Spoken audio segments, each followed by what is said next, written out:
Graça e paz. Vou fazer uma oração. Senhor Deus, nós te agradecemos por esse dia, por mais essa aula.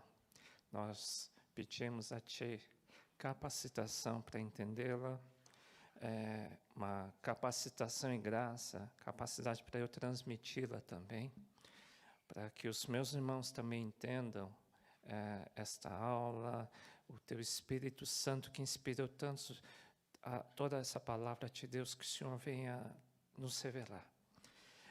Da mesma forma que o Senhor inspirou os homens a escreverem, nós pedimos que o Senhor venha também nos ajudar a entendê-la. E Espírito Santo fala aos nossos corações, instrui os nossos corações, me capacita os meus irmãos também. Em nome de Jesus, amém. Tá bom. Nós estamos quase terminando o primeiro módulo. Nós estamos hoje na aula 17, que se chama Mordomia Cristã ou Mordomia das Finanças, né? Amanhã vocês vão ter Ruth e 1 Samuel, e semana que vem nós vamos ter mais 2 aulas. Então, o primeiro módulo nós vamos concluir na semana que vem, nas próximas aulas. Tá? É um módulo de 20 aulas, e aqueles que concluíram todas as aulas integralmente, vocês vão receber um certificado que vocês concluíram o primeiro módulo com o teu nome, com o mentor, aquele que te acompanhou nesse período todo, e você vai receber esse certificado, tá bom? Então, vocês já vão informando, e todos que participaram 100% das aulas, vocês vão receber o certificado, tá bom? Depois do primeiro módulo, vem o segundo módulo, que é no segundo semestre desse ano, que começa já em agosto. Só que nós vamos mudar um pouquinho, ou seja, será todas as terças-feiras a partir de agosto. Terça-feira, todas as terças-feiras, teremos o curso de obreiros. E segunda-feira? Segunda-feira, nós vamos já pular para o módulo 5, né? E vai ser aberto também para todos. Nós vamos abrir. Por quê? É o nosso seminário. Então, nós vamos abrir o seminário para todos que desejarem. Nas próximas aulas, nós vamos explicar direitinho. Então, vai ser no mesmo molde, vai ser online também, e nós daremos créditos, matérias. Por exemplo, no mês de agosto, nós vamos dar aula de geografia bíblica, todo mês de agosto. Setembro, vocês vão ganhar um crédito por isso. E aqueles que participarem, se você quiser ser só um ouvinte, tudo bem, mas eu acho que é bom vocês aproveitarem. Porque todos aqueles que estiverem sendo acompanhados vão ter tarefas para serem feitas. Tá? Então, nós vamos começar a explicar nos próximos dias como que vai funcionar o seminário, tá bom? Nós não queremos perder tempo, então nós queremos ganhar o teu tempo. Então, nós vamos andar em paralelo o curso de obreiros, esse ano e no próximo. Eu sei que muitos têm um chamado muito maior do que... vocês têm sentido que Deus tem um chamado maior para você.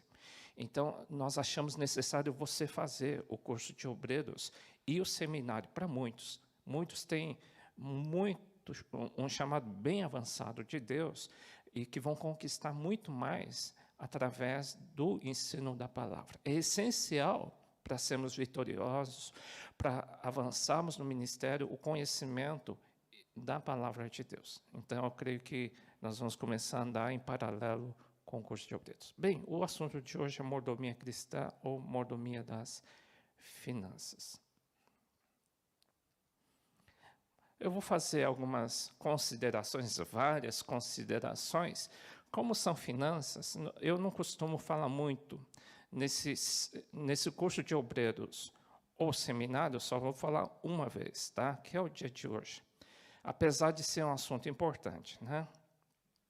Algumas generalidades que eu vou falar sobre o dinheiro que é citado na Bíblia. Por exemplo, 1 em cada 4 versículos do Evangelho trata de dinheiro. 1/6 do Novo Testamento faz referência do dinheiro. Quase metade das parábolas de Jesus faz referência ao mau uso do dinheiro. E o primeiro pecado da igreja cristã foi quando um casal quis mentir acerca de uma oferta. Foi um julgamento bem severo de Deus sobre esse casal que se chamava Ananias e Safira, que está em Atos 5. Então, foi um dos primeiros pecados identificados da igreja cristã, que Deus tratou com muita severidade, né? E também Judas, que foi um dos 12 discípulos de Jesus, também, antes da formação da igreja, ele traiu a Jesus por causa do dinheiro, tá? Existe um versículo, o dinheiro em si é bênção, tá? Não pense que o dinheiro é uma coisa ruim, não é. O dinheiro é bênção, né? Lógico que no Antigo Testamento não era usado talvez a moeda, mas era usado objetos, animais, à base de troca, tá? Só que tem um problema, que em 1 Timóteo 6 diz o seguinte, que o amor ao dinheiro, que é a raiz de todos os problemas, de todos os males. Paulo disse isso. O apóstolo Paulo disse. O apóstolo Paulo era um pastor da igreja primitiva. Ele citou que o problema não é o dinheiro. O problema é o amor ao dinheiro. Parece que é um tipo de um Deus. E, de fato, no Novo Testamento, Jesus cita que ele é um tipo, se torna tão forte o assunto dinheiro do Novo Testamento, não é porque cita muito sobre dinheiro que a gente cita demais aqui na igreja. Às vezes é um assunto que constrange um pouco, por isso que a gente não cita muito sobre o dinheiro, apesar de saber a sua importância. É tão forte esse assunto que Jesus cita que ele é como fosse um competidor do próprio Deus, tá? E ela é a raiz de todos os males. Eu citei alguns males ocasionados pelo amor ao dinheiro. Eu citei mais. Se fosse fora da igreja, as guerras, as mentiras, as guerras comerciais, as políticas, que muitas coisas que são bem ruins, sempre por trás está o amor excessivo ao dinheiro. Muita gente quer muito poder, muito dinheiro, desnecessariamente, né? Porque o amor do dinheiro é uma coisa muito forte, inclusive dentro da igreja, tá? Ela gera, por exemplo, muitos pecados, desviam da fé muita gente se desvia por causa do dinheiro. Se tem algum mal acontecendo numa igreja, se tem algum mal acontecendo na sociedade, sempre por trás dela existe um amor ao dinheiro. Se existe fofoca, se existe disputa, se existe divisões, falsos ensinos, traições, por trás dela sempre está embutido o sentimento negativo em relação ao dinheiro. O dinheiro em si é bom, mas o amor a ela, endeusá-la, isso sim é o negativo. E isso que é enfatizado, porque ela é um dos deuses mais fortes contra o próprio Deus na sua igreja. Eu vou citar. Jesus citou. Ninguém pode servir a dois senhores, ele chama de senhores. Ele não cita muitos principados ou demônios, ele cita um em especial. Ele diz, porque se ou há de odiar um ou amar o outro, ou se dedicar a um, ou vai desprezar o outro.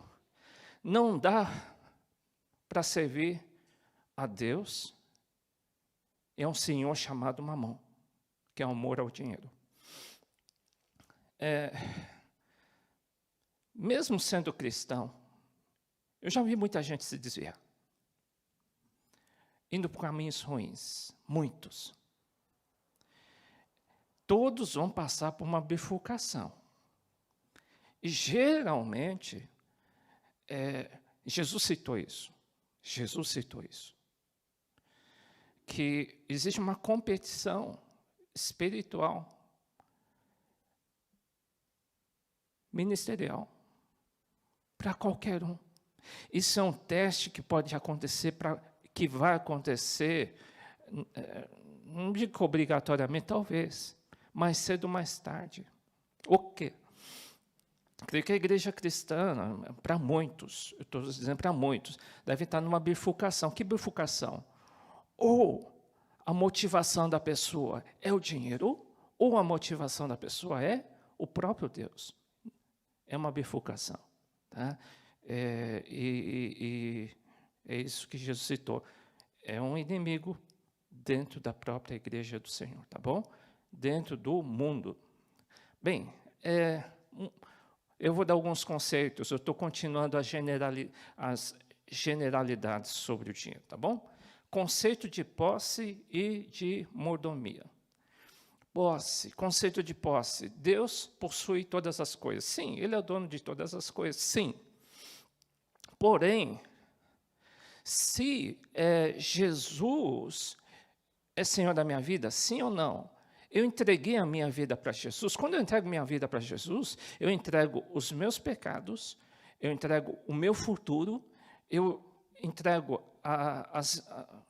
as minhas decisões para que Ele participe das minhas decisões, e também a parte material. É como se fosse um casamento de comunhão total de bens. Deus vai dar tudo para você. Ele vai dar a vida eterna, Ele é o Deus do ouro, da prata, Ele vai dividir contigo, Ele vai dividir a vida eterna, Ele vai dividir tudo que tem no céu para você. Por outro lado, aquilo que você tem, também tem uma troca. Você dá tudo que você tem para Ele, Ele dá tudo que Ele tem para você. Então, por outro lado, quando nós entregamos a nossa vida, nós damos a posse da nossa vida para Jesus, Ele que comanda, Ele possui a nossa vida. Né? Aí vem a palavra mordomia. Em Lucas 19, 11 e 26, fala sobre a parábola dos talentos ou minas, fala das minas. Né? E cita também, em outra passagem, que nós somos, a partir da hora que a gente entrega a nossa vida para Jesus, nós somos mordomos ou administradores daquilo que antes a gente achava que era nosso, mas nós entregamos tudo para Jesus. Entregamos nossa família, entregamos o nosso futuro, entregamos tudo para Ele. Inclusive, consultamos a Ele acerca do nosso futuro, né? Porque Ele é o nosso Senhor, Ele possui, Ele é o meu Rei, Ele é meu Senhor. E quando a gente diz isso, a gente está dizendo, eu vou administrar tudo aquilo que o Senhor me der. Tudo que eu recebo, salário, dinheiro, saúde, filhos, é Deus quem está nos dando. Para quê? Para que a gente administre e vamos prestar contas para Ele, mais cedo ou mais tarde, de tudo aquilo que a gente tem recebido dEle.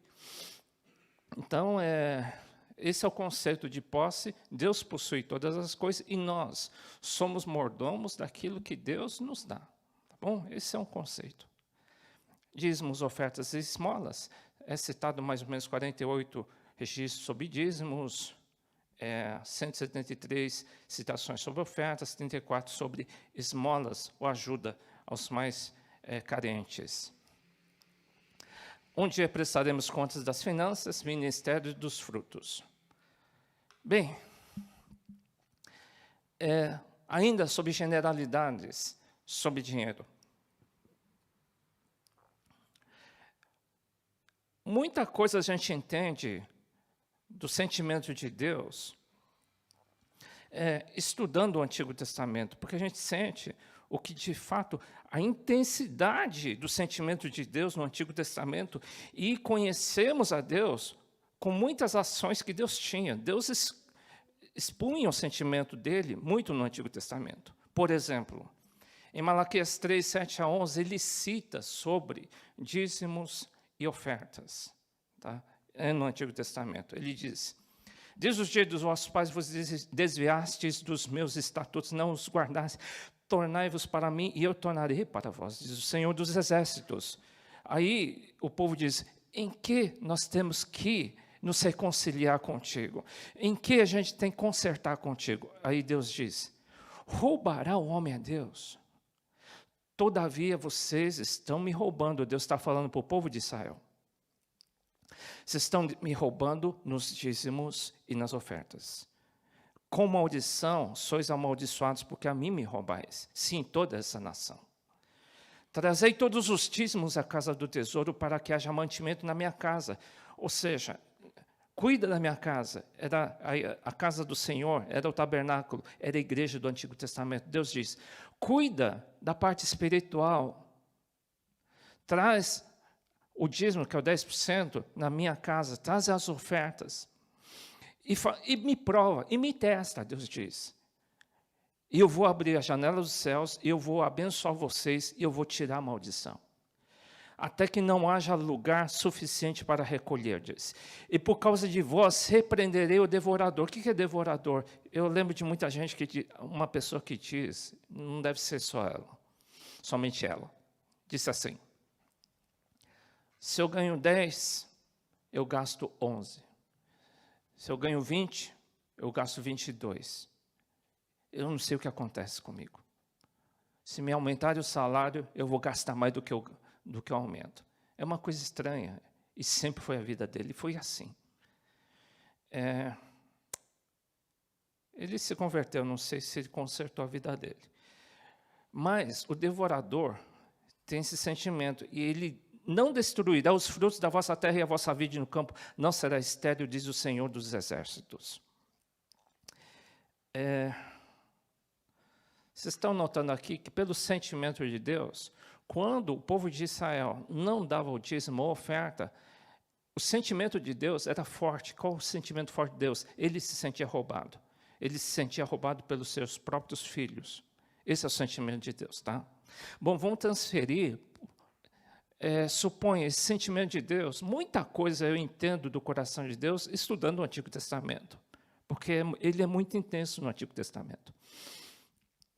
Transferindo para o Novo Testamento, Deus diz, eu não suporto que vocês me roubem nos dízimos e nas ofertas. Tá? Vamos lá no Novo Testamento.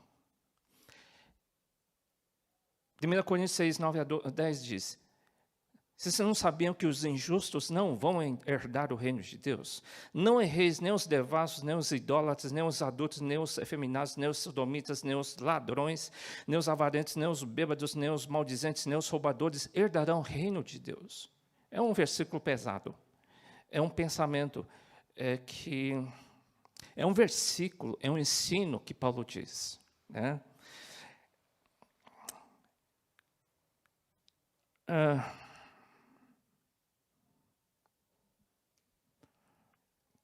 Como está? Que está claro o versículo.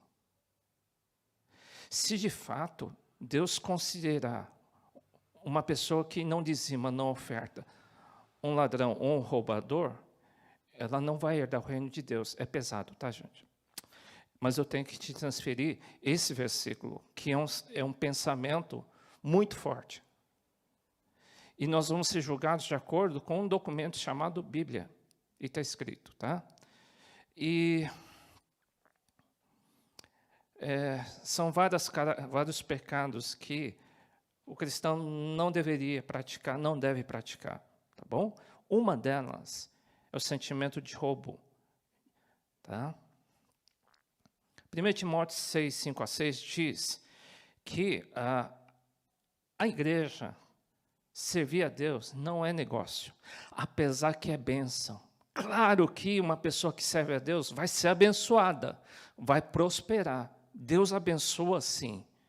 A partir do dia que a gente entrega a vida para Jesus, sem dúvida, Deus prospera. Mas, toma cuidado, isso não se torne um negócio lucrativo, que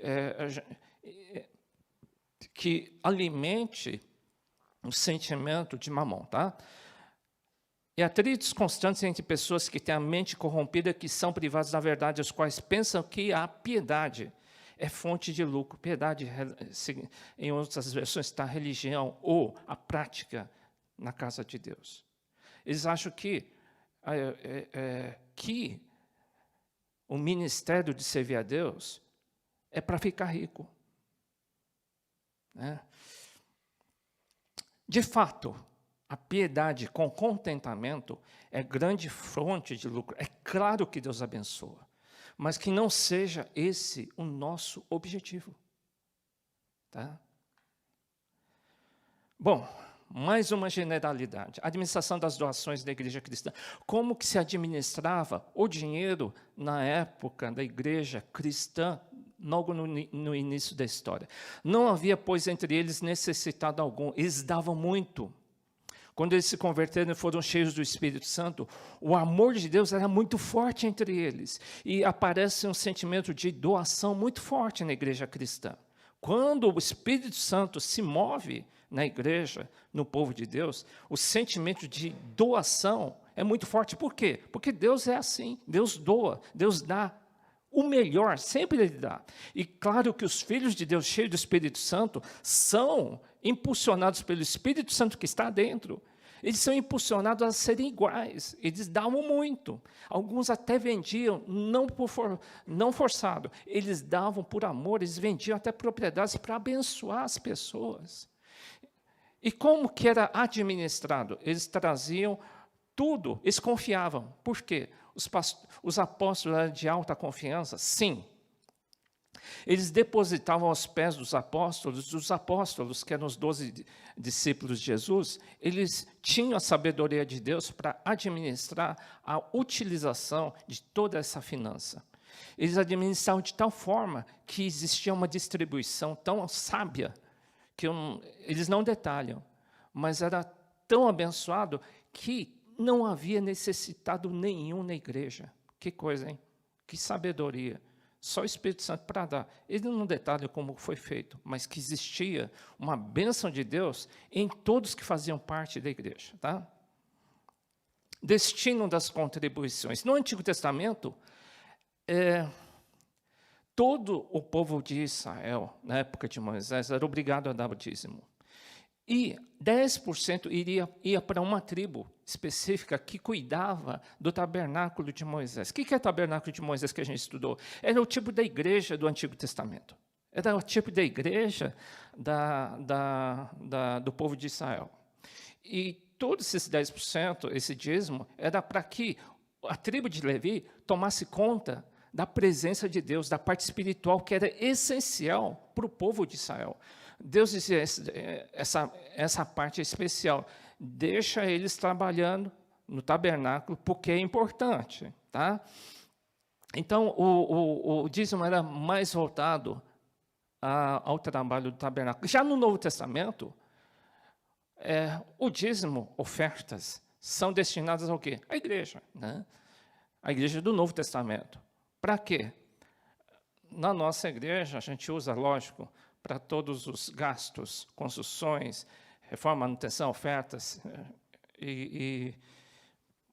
Por exemplo, esse prédio que a gente está hoje, eu estou na Vila Iná. Graças a Deus, esse prédio é próprio, fruto dos dízimos, das ofertas da tua vida. O povo de Deus contribuiu, né? E por causa da contribuição das ofertas e dízimo dos fiéis, Deus se agradou e nos abençoou com esse prédio próprio. Também temos um prédio aqui pertinho, na Igreja da Fazenda. É uma casa grande, bonita, com uma piscina. É prédio próprio também. Fica aqui no Morumbi. Tem uns 600 metros quadrados, que é uma igreja lá da Fazenda. Né? Temos também a construção própria lá da igreja do Panambi. É um prédio próprio, lugar bacana, bonito, bem localizado, né? Valorizado. Né? E é um prédio próprio também. Né? O que mais? Na Granja Viana, é um prédio bem grande. São 10 mil metros quadrados de terreno. Né? E por causa das ofertas que a gente dá no gasofilaço, aquelas ofertas que vocês depositam, hoje é mais modernizado, né? A gente deposita aí pelo site, mas também é um prédio próprio, sem dívida, né? Sem dívida. A igreja lá de Ibiúna, apesar de ser um lugar tão escondido, é um prédio tão bacana, tão bem feito, tão bonito, num lugar tão longe, mas Deus nos deu. Por exemplo, lá no Ressaca, que é num lugar, parece que é uma floresta no meio do Embu. E no meio da floresta tem a nossa igreja, bonita. Prédio próprio, gente. Deus nos abençoou também. Na Ilha Bela, acho que devia ser ponto turístico aquela igreja, de tão bonita que é. Né? É bonita, né? E Deus deu graça e houve doações de tal forma que aquele prédio tão bonito é próprio. Que coisa bacana, né? O Nivaldo deve estar assistindo aí. Um prédio tão grande lá de Capão Bonito, ele comprou também o prédio da frente. É uma igreja próspera no Senhor, abençoada no Senhor, né? Também o Edson, pastor Edson, lá de Itapetinga, está construindo o prédio lá também, um prédio próprio. Daqui a algum tempo ele vai estar concluindo, Deus vai abençoá-lo para concluir esse prédio também, né? Que mais? Tem outros, eu acho. Tem na Rua Flórida. Na Rua Flórida é um lugar extremamente bem localizado. Deus tem abençoado, né? Então, as ofertas e dízimos, né? Nós temos usado mais para ampliação do reino de Deus através disso. Tem outros também, tá bom? Eu vou dar o conceito de dar, antes de falar sobre dízimo, oferta e esmola. Deus deu o maior exemplo de dar, porque Ele deu o seu melhor, Ele deu o seu Filho unigênito, para que todo aquele que nele crê não pereça, mas tenha a vida eterna. O amor, o dar de Deus, tem muito a ver com o amor que Ele sente. Dar tem muito a ver com amor. Se a pessoa tem amor, Ele dá. Deus tem muito amor, Ele deu o quê? A sobra? Não, Ele deu o seu melhor. Sabe que Jesus é chamado de primícias? O que é primícias? É o melhor que a pessoa tem. É o melhor que a pessoa tem. E Jesus foi chamado de primícia. Deus disse, eu dei o meu melhor, que foi Jesus Cristo, tá bom? Então, o sentimento está no DNA de Deus, o dar o seu melhor, tá bom? Bem, em Coríntios 13, 4 e 5, Paulo, o apóstolo, dá uma definição prática do que significa amor. O amor é paciente, amor é bondoso, não inveja, não se vangloria, não orgulha, não maltrata, mas eu queria me concentrar nisso daí. Ele dá, não procura seus interesses, ele faz sem retorno. Não é porque eu estou interessado em tal pessoa que eu vou ajudar. Eu ajudo independente do interesse, eu não tenho segundas intenções. Deus dá para que a pessoa seja salva do inferno. Então, a gente tem que abençoar as pessoas, visando que a pessoa se firme na fé. A gente tem que abençoar a pessoa, visando a salvação, e não o que ela pode dar para mim. É o sentimento do dar. Tá? Curar enfermos, limpar os leprosos, etc, etc. De graça você recebeu, de graça você dá. Nós recebemos a graça de Deus. Então, Jesus diz, dá de graça também. Você é uma pessoa rica em Deus. Você tem tudo, que você tem um Espírito Santo, o Deus do ouro e da prata é o teu Deus, é o teu Pai. Então você tem tudo, tá bom? Deus deu o seu melhor para nós, né? Então amar significa, é igual a dê sem esperar nada em troca. Se você for dar alguma coisa, não barganha. O que eu vou ganhar em troca? Não, você dá não esperando nada em troca. Você ama por natureza. Porque quem tem o Espírito Santo ama, independente se vai ter retorno ou não. Se a pessoa vai agradecer ou não agradecer, tanto faz. Porque você vai fazer por amor, sem esperar nada em troca, tá bom? Dar no Velho Testamento alguns conceitos. Abraão deu o dízimo, bem como a sua geração. Moisés, o dízimo já era uma coisa obrigatória. As ofertas de sacrifício lá no Antigo Testamento, Deus deu, desde o início, Ele ensinou o povo a dar. Ensinou, Abraão deu voluntariamente, mas Deus queria ensinar isso, que a pessoa desse o seu melhor, né? Deus educou assim, tanto é que em Levítico, para Moisés, para o povo de Israel, Deus orientou assim, olha, se você pecar, você oferta. Se você estiver grato, oferta. Se você perder uma batalha, oferta. Deus ensinou esse povo a dar. Porque tem um versículo que diz, é um princípio de Deus, aquele que dá, recebe. Claro que eu não quero te desenvolver um sentimento de ganância, não é isso. E nem de barganha. Mas, naturalmente, quem dá, recebe. É a lei natural. Precisa ser crente para isso? Nem precisa ser cristão para saber disso. É uma lei dada por Deus, quem dá, recebe. Então, Deus educou o povo de Israel a ser assim. Veja o povo de Israel, até hoje o povo de Israel é treinado ao quê? A ajudar o seu próximo. Claro, eles ajudam os seus próximos que são judeus, tá? Mas eles foram treinados a doar. Por quê? Nasceu desde o Antigo Testamento. Eles foram treinados assim. O povo de Deus é treinado a dar também. Deus ensinou isso. Aí eu dei uma lista aí de ofertas, tá? Do Antigo Testamento. No Novo Testamento, o apóstolo Paulo diz, acho que foi Paulo que escreveu isso, melhor é dar do que receber. Paulo ensina assim, melhor dar do que receber. E outra, uma vez Jesus, em Marcos 12, 41 a 44, ele estava observando uma viúva dando 2 moedas. Muitos ciclos davam muita coisa, grandes quantias. Então uma viúva chegou e colocou 2 pequenas moedas de cobre, de muito pouco valor. Afirmo que esta viúva pobre colocou na caixa de ofertas mais do que os outros. Todos deram do que sobrava, mas ela, da sua pobreza, deu tudo o que possuía para viver. Só para vocês enxergarem que Deus não olha o objeto, não olha o valor. Deus olha o quê? Não está olhando a pessoa. Jesus estava olhando o coração, não estava olhando o objeto. Quando você dá alguma coisa, Deus não está olhando o objeto ou a quantia. Deus está olhando o quê? A pessoa que está dando. Porque Deus olha o coração. Botei um símbolo de uma pomba, que o Espírito Santo está de olho no nosso coração. E não na quantia. Não, Deus está olhando o que está por trás daquela oferta. Princípio da semeadura que eu falei, né? Tudo que o homem semear, isso também se fará. Dai e ser-vos dado. Boa medida, recalcada, sacudida, transbordante. Ou seja, existe uma lei, uma palavra dada por Deus dizendo assim, um ensino, aquele que dá, recebe.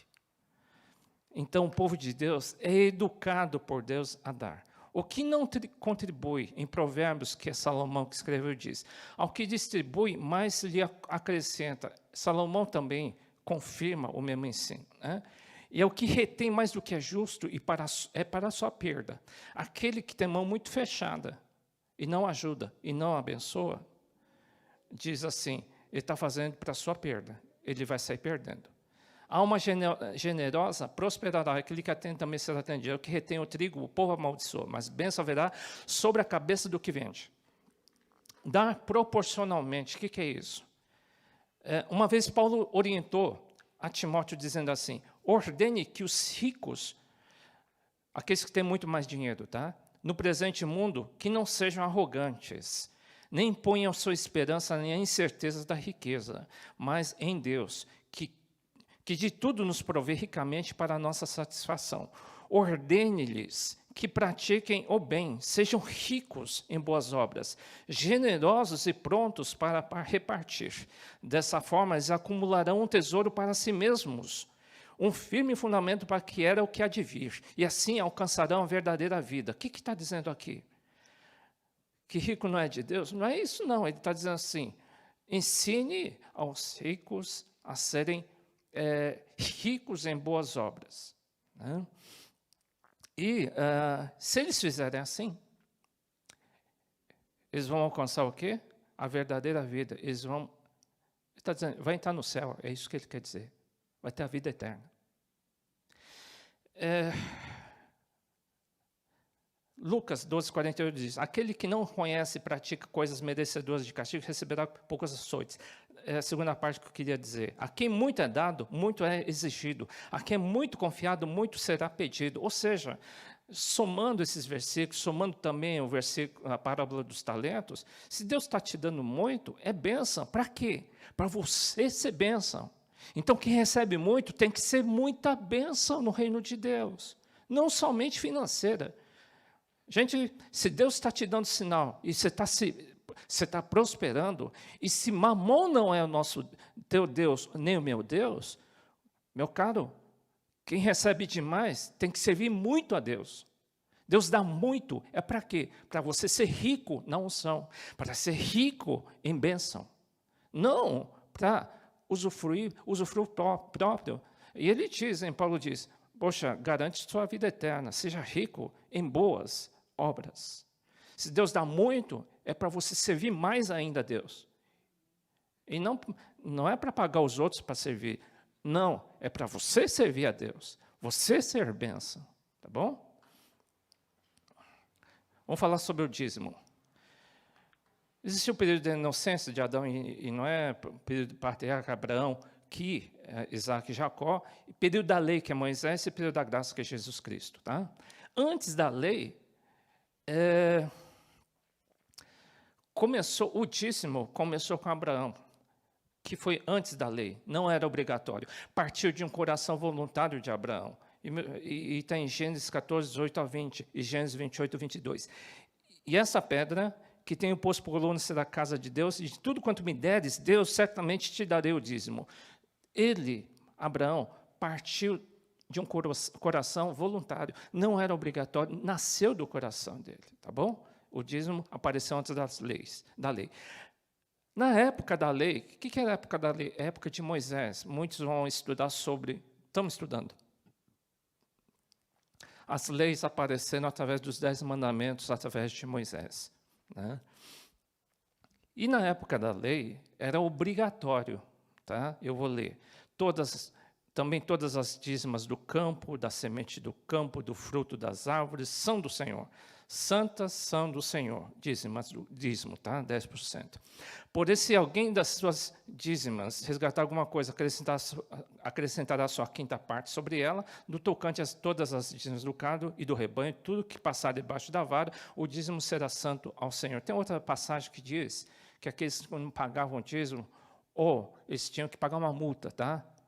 Isso não serve para o Novo Testamento hoje, mas estou dizendo que era levado tão a sério que aqueles que não pagavam, eles tinham que pagar atrasado, por exemplo, eles tinham que pagar o dobro. A quinta é 20%, tá? Então, eles tinham que pagar o dobro do dízimo, tão sério que eles levavam acerca do assunto dízimo, tá bom? Em Números 18, 20 a 32, o dízimo das 11 tribos de Moisés, de Israel, era destinado à tribo de Levi. Isso eu já comentei, né? E Jesus? Agora você diz, mas a gente está no Novo Testamento, então vamos ver no Novo Testamento aquilo que é citado sobre dízimo. Jesus diz, ai de vocês, mestres da lei e fariseus hipócritas. Vocês dão o dízimo da hortelã, do endro e do cominho. Jesus estava criticando os religiosos fariseus. Eles eram dizimistas. Mas têm negligenciado os preceitos mais importantes da lei, que é a justiça, a misericórdia e a fidelidade. Vocês devem praticar essas coisas, ou seja, o dízimo, sem omitir aquelas, ou seja, justiça, misericórdia e fidelidade. Jesus não falou, não serve.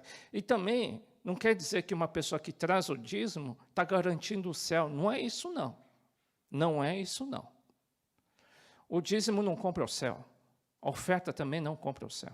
Só estou dizendo que a natureza do homem de Deus, do Filho de Deus, o Espírito Santo, ele dá. Né? O Filho de Deus tem uma característica, ele dá. Mateus 5,20 diz, Jesus diz, porque vos digo que se a vossa justiça não for superior ou exceder a dos escribas e fariseus, de modo nenhum entrareis no reino dos céus. Ou seja, a nossa prática tem que ser melhor do que ser religiosos. Tá? Jesus confirmou a prática do dízimo aos seus discípulos. Dízimo, que está citado em Hebreus. Hebreus é uma igreja aos hebreus.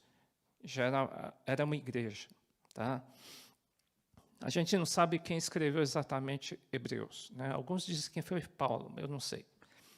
Esse Melquisedeque era rei de Salém, sacerdote do Deus Altíssimo, que saiu ao encontro de Abraão quando ele regressava da matança, o abençoou. A quem Abraão deu dízimo de tudo, ou seja, Abraão dava dízimo ao seu superior, que ele considerava que era Melquisedeque.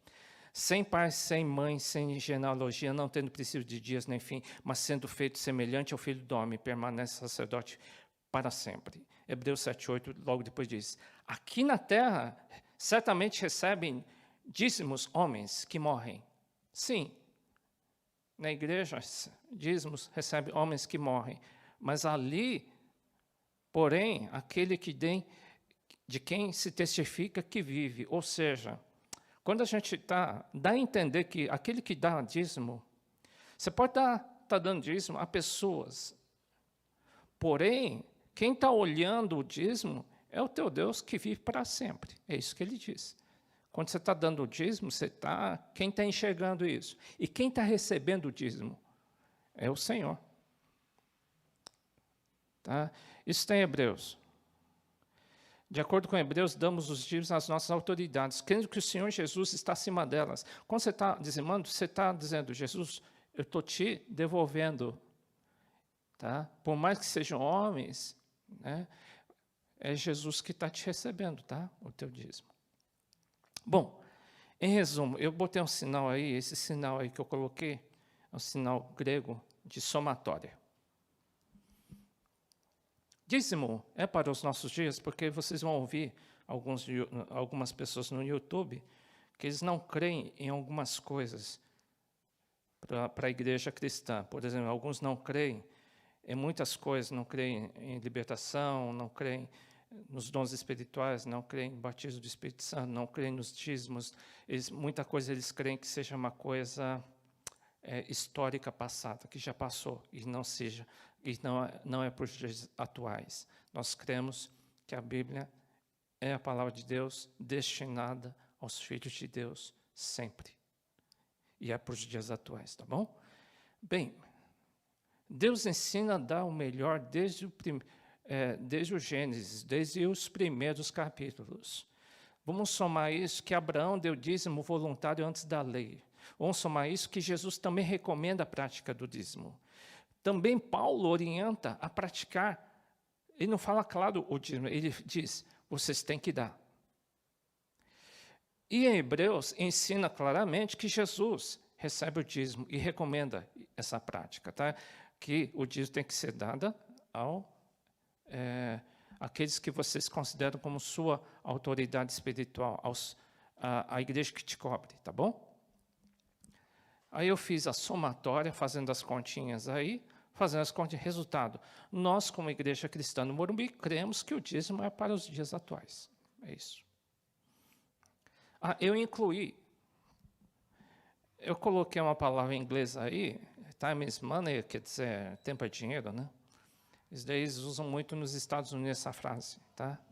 Porque para eles, o tempo é dinheiro. Muita gente recebe, hoje no Brasil também, eles usam muito esse termo, né?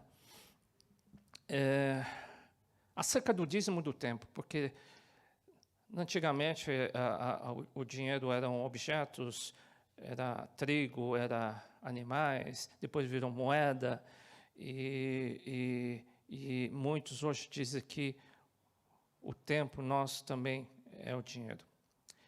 Aí eu fiz umas continhas aqui.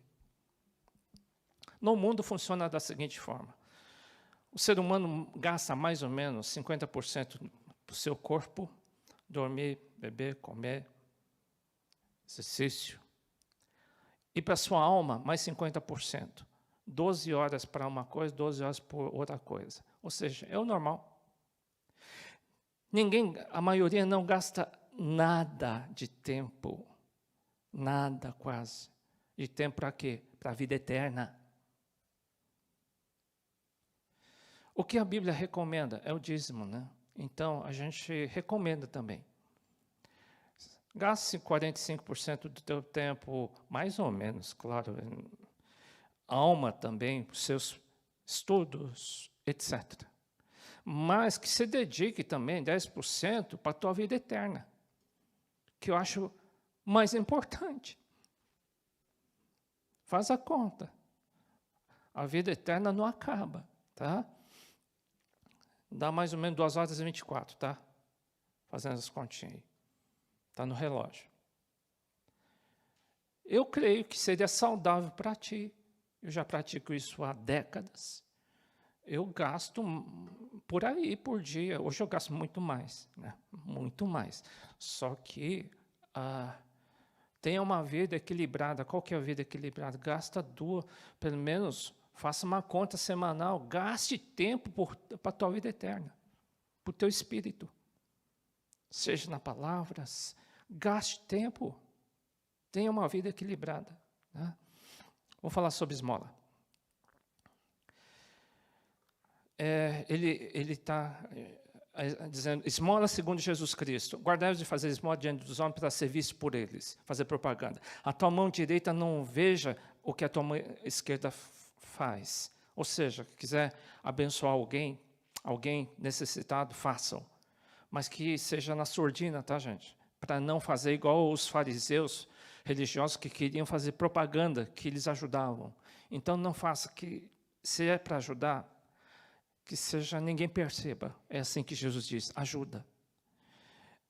Segundo Paulo, ele diz, irmãos, queremos que vocês tomem conhecimento de que a igreja de Macedônia estão passando por dificuldade. Estão passando por extrema pobreza. Que esse é o meu conselho, eu convido que vocês contribuam. Ele diz, contribua. Já que desde o ano passado vocês foram os primeiros não somente a contribuir, mas também a propor esse plano de ajuda. Né? Se a prontidão, a contribuição é aceitar de acordo com aquilo que alguém tem, e não de acordo com aquilo que não tem. Nosso desejo não é que sejam aliviados enquanto vocês são sobrecarregados, mas que haja igualdade. Ou seja, abençoa os teus irmãos, abençoa as pessoas para que haja uma certa igualdade, para que as pessoas sintam. Isso é sinal de amor, tá? Porque as pessoas, por exemplo, esses dias aí, foi doado cerca de centenas de cestas básicas e de cobertores. E não é cesta básica fraquinha, não. Coisa de os irmãos aí da igreja, Deus abençoe, eles deram o melhor. Né? E tem contribuído com o melhor. É por aí mesmo, tá, gente? Por quê? Paulo diz que haja igualdade. Ajuda em favor de igrejas. Ainda ele continua dizendo assim. Lembre-se, o que semeia pouco, também pouco colherá. Aquele que semeia com fartura, também colherá fartamente. Não que ele está ensinando a barganha, mas está dizendo, vocês que estão ajudando nessa área financeira para as pessoas necessitadas, com certeza, ele diz, vocês vão colher bastante. Deus diz, de fato, Paulo ensina, nessa área, vocês vão dar, vocês vão receber. Tá? Ele não está falando de ajudar a igreja, ele está dizendo em favor das pessoas necessitadas. Nesse caso, ele está dizendo uma igreja que está passando dificuldade. Está dizendo de igreja para igreja, ajude aquela igreja, eles estão passando dificuldade. Ajude, né? Vocês tenham certeza que Deus vai te abençoar, tá bom? Em resumo, sejam generosos. E não nos cansemos de fazer o bem, ajude especialmente aqueles que são domésticos da fé, ou seja, aqueles que são cristãos, dê essa prioridade para eles, tá bom? Dê essa prioridade. Falar sobre ofertas. Princípio de ofertar no Antigo Testamento. Existia Caim e Abel. Caim deu uma oferta e Deus não se agradou. Porque era fruto do campo? Não. Deus não olha a oferta em si. Abel deu uma oferta que Deus se agradou. Não era pelo valor. Com certeza, quando Deus olha a oferta, Deus está olhando o coração da pessoa. Deus não precisa de dinheiro, hein, gente? Deus não precisa de dinheiro. Tudo aquilo que é dado para a igreja é em benefício da própria comunidade. Deus não precisa de ar-condicionado. Deus não precisa de uma cadeira de luxo. Deus não precisa de um som. Quem precisa somos nós que somos beneficiados. Então, quando alguém dá uma oferta, Deus está olhando o quê? O coração da pessoa. Tá? Primícias, primícias no Antigo Testamento. Primícia significa dê o seu melhor.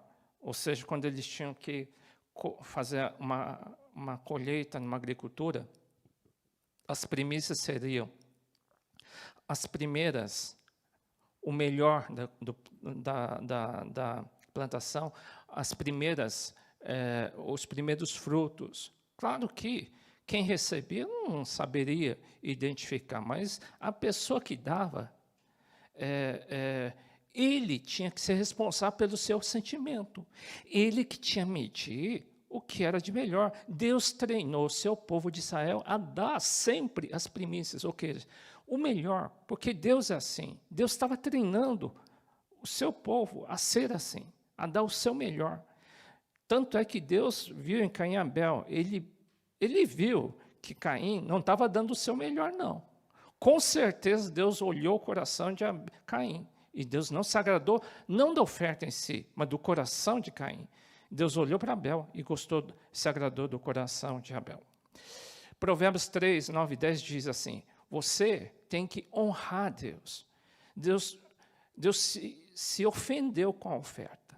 Às vezes Deus se ofende, não pelo valor. Pode ser que o teu valor seja maior do que dos outros, mas Deus pode se ofender. Por quê? Ele não se sente honrado. Tá? Quando ele olha o valor, ou quando olha o objeto, ele não está olhando o objeto, ele está olhando o quê? O meu coração. Ele olha o coração. Ele não precisa do valor. Ele precisa, sim, ele precisa ver o teu coração. É isso que ele vê. Honre ao Senhor com todos os seus recursos, com seus primeiros frutos, e de todas as suas plantações, os seus celeiros ficarão plenamente cheios, e seus barris transbordarão de vinho. Dê o melhor e Deus vai te abençoar. É isso que Salomão disse, homem mais sábio, né?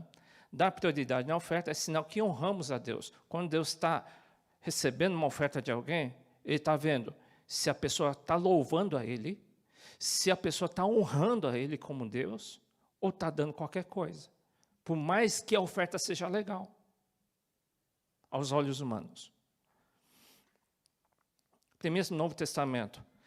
60% da massa que é oferecida como primeiros frutos, toda a massa também o é. E se a raiz é santa, os ramos também o serão. Mas se de fato Cristo ressuscitou dentre os mortos, sendo Ele as primícias entre aqueles que dormiram, ou seja, Jesus é chamado de oferta primícia. Deus deu o seu melhor. E quando a gente oferece uma oferta ao Senhor, né, Ele está vendo o quê? Você. A tua oferta é você. Se você está dando qualquer coisa, Ele está dizendo, eu sou qualquer coisa. Mas se você diz, eu dou o meu melhor, Deus está dizendo, você é como eu.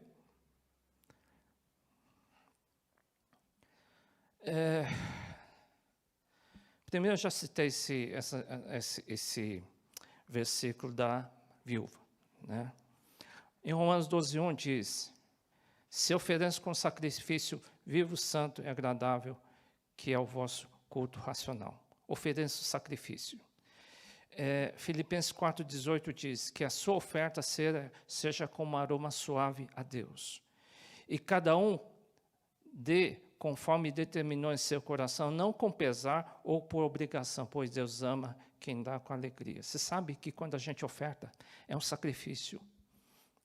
Sacrifício de tempo, sacrifício de dinheiro, sacrifício de desgaste físico. Aí ele diz assim, ofereça a Deus sacrifício vivo. Isso é um culto ao Senhor. Quando nós estamos oferecendo uma oferta de tempo, Quando estamos oferecendo uma oferta, nós estamos louvando a Deus, estamos cultuando a Deus.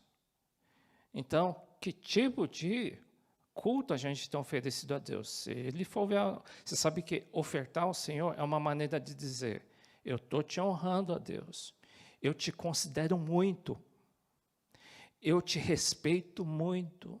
Isso que significa ofertar.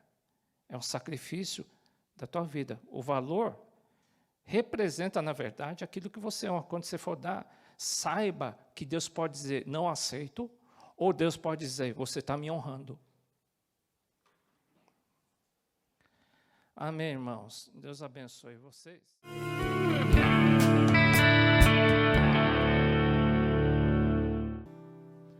Boa noite a todos, a paz do Senhor.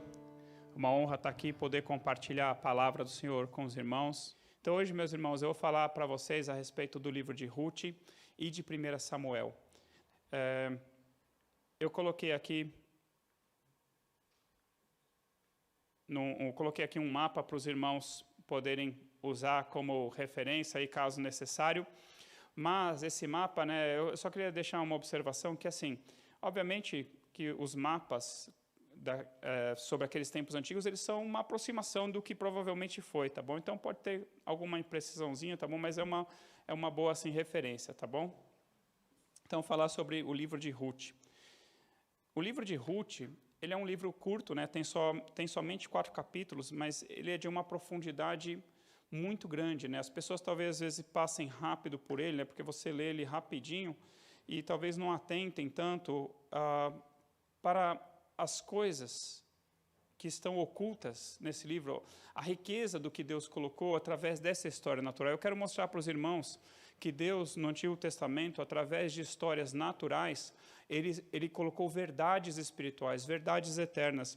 E eu coloquei aqui, então, nesse slide, né, um subtítulo, né, falou assim: o Evangelho dentro do Antigo Testamento, né, uma revelação espiritual por trás de uma história natural. Lembrando os irmãos, né, o que Deus falou lá através de Moisés, no livro de Deuteronômio, ele tinha falado assim: nenhum amonita ou moabita entrará na Assembleia do Senhor, nem ainda a sua 10ª geração entrará na Assembleia do Senhor eternamente. Então, havia, né, esse povo, né, o povo dos amonitas e o povo dos moabitas, descendentes de Ló, né, Ló era sobrinho de Abraão, lembrando os irmãos também a respeito disso, e Deus havia condenado esses 2 povos, falou assim: olha, vocês nunca vão entrar na minha congregação, vocês nunca vão entrar na Assembleia do Senhor. E também coloquei ali uma passagem de Deuteronômio 7, 1-4, só para lembrar os irmãos que Deus também havia proibido o povo de Israel de se casar com os outros povos, né? Principalmente ali os povos de Canaã, né? Moabe e Amon não são povos de Canaã, são povos ali ao redor ali da terra de Canaã, mas essa proibição, na verdade, era para que o povo de Israel não se contaminasse com a idolatria desses outros povos, com as práticas desses outros povos, né? Que nem eu comentei na outra aula, esses povos chegavam até mesmo a sacrificar crianças a seus deuses, né? Fora toda a questão de imoralidade. Então, mas apesar dessas 2 coisas, dessas 2 sentenças, né? Deus sentenciou que os amonitas e os moabitas não entrariam na sua congregação eternamente, e Deus havia proibido o povo de Israel de se ajuntar com os outros povos. Apesar disso, eu quero mostrar para os irmãos que Deus tinha um mistério oculto dos séculos e das gerações passadas, que só viria a ser revelado no Novo Testamento para nós, mas eu quero mostrar isso no livro de Ruth. Então, o período narrado, né, no livro de Ruth, ele é logo no começo, né, do período de Juízes. Então, o contexto da história de Ruth está dentro do contexto de Juízes, né? Boaz, que é um dos personagens-chave aqui do livro de Ruth, ele mesmo nasceu já dentro da terra de Canaã. Provavelmente ele é a primeira geração do povo de Israel que nasceu ali dentro da terra de Canaã. Então, fazendo umas contas ali, eu cheguei que mais ou menos a história de Ruth deve ser por volta de 1350 a.C. E aqui fala, então, em Ruth 1, fala assim: nos dias em que julgava os juízes, houve fome na terra, e um homem de Belém de Judá saiu a habitar na terra de Moabe com sua mulher e seus 2 filhos. E por que veio essa fome, né, naqueles dias? Né? Veio fome nos dias de Abraão, veio fome nos dias de Jacó. Eu vejo assim, quando Deus mandou a fome nos dias de Abraão, Deus usou as circunstâncias para forçar Abraão a ir até o Egito. Porém, nos dias em que houve fome, ali nos dias de Jacó, Deus tinha um propósito ali, mas um propósito diferente, que era depois levar, né, toda a família de Jacó para morar no Egito, com José já como governador lá no Egito. Mas não fala o porquê que veio essa fome, mas de qualquer forma, essa fome foi o motivo natural que fez com que a família de Elimeleque, né, eu vou mostrar a família de Elimeleque, saísse de Belém, e fosse para a terra de Moabe. E é interessante, né, que o significado do nome Belém é casa de pão. Então, teoricamente, né, deveria ser um lugar onde as pessoas têm fartura, mas houve fome e aquela família partiu para a terra de Moabe em busca de condições melhores. Né, a Bíblia não fala por que veio a fome. Eu creio que Deus forçou ali as circunstâncias. Porém, né, uma hipótese, né, que eu comentei já outras vezes, né, se a Bíblia não diz com clareza, nós não podemos afirmar com certeza, mas podemos fazer hipóteses, né, para a nossa própria curiosidade e para fins de ensino. Eu creio, né, que se eu for dar aula de Ezequiel futuramente para os irmãos e também de Jeremias, eu vou poder falar com mais detalhe a respeito dos 4 juízos de Deus contra as nações que pecam contra ele, né? A fome, a peste, a espada e as bestas feras. E nós vemos esses 4 juízos de Deus ao longo de toda a Bíblia, e uma das últimas vezes que você vai vê-los juntos é ali no livro de Apocalipse, quando os selos são abertos. Então, esses 4 juízos de Deus, eles estão permeados na Bíblia toda. Mas, de qualquer forma, pode ser que Deus usou essa circunstância para levar a família de Elimeleque até a terra de Moabe. Pode ser que fosse um juízo de Deus contra Israel, né? Porque nos dias dos juízes, que eu já comentei na aula passada, o povo caiu na idolatria rapidamente, o povo se desviou dos caminhos do Senhor, então Deus mandou, né, os inimigos oprimirem a Israel, Deus mandou circunstâncias adversas para eles. E está escrito ali em Ruth 1,6. Né? Então se dispôs ela, Noemi, com as suas noras, e voltou da terra de Moabe, porquanto nesta ouviu que o Senhor se lembrara do seu povo, dando-lhe pão. Então, por que a família de Elimeleque saiu de Belém para Moabe? Por causa da fome. Por que veio a fome? A Bíblia não diz, mas a Bíblia diz por que a fome acabou. A fome acabou naqueles dias porque o Senhor se lembrou do seu povo. Deus não tem problema de memória.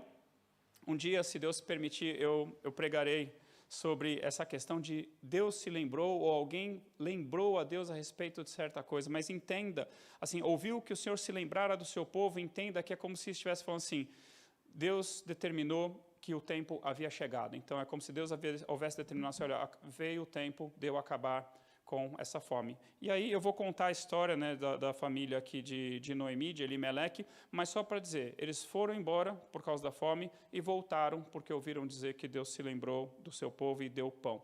Então, a fome foi o fator natural por trás dessa história. A família de Elimeleque e Noemi, né, começando lá em Belém de Judá. Então, por causa da fome, foram embora.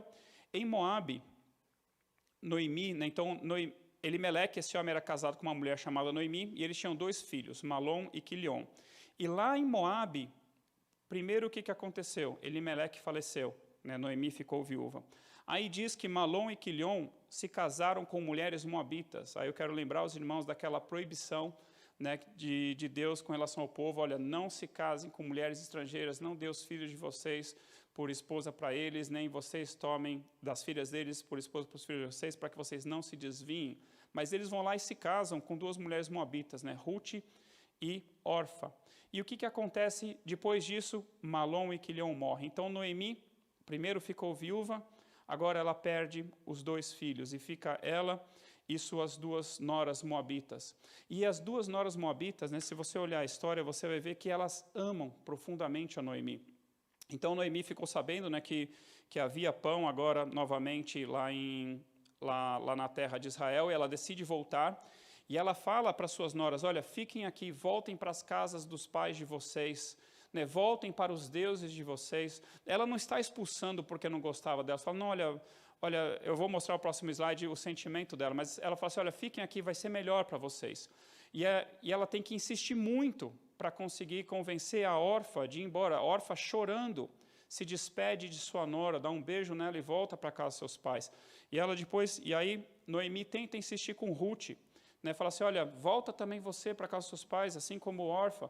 Daí eu vou mostrar para vocês a resposta dela. Mas Noemi, ela fala assim, olha, não me chamem, quando ela volta ali para a terra de Israel, ela fala assim, não me chamem mais Noemi, né, que é minha delícia, me chamem de Mara, né, porque ela ficou amarga por causa de tudo aquilo que lhe aconteceu. Então Orfa voltou para a casa de seus pais, e Ruth decidiu ficar para Noemi. E um dos motivos pelo qual Noemi fala assim, olha, voltem para a casa do pai de vocês, é o seguinte, eu não tenho mais filhos, ela falou, né? Se eu tivesse filhos, vocês poderiam casar com eles, mas eu não tenho mais filhos, então voltem vocês, que vocês se casem, que vocês sejam felizes, que vocês sigam a vida de vocês.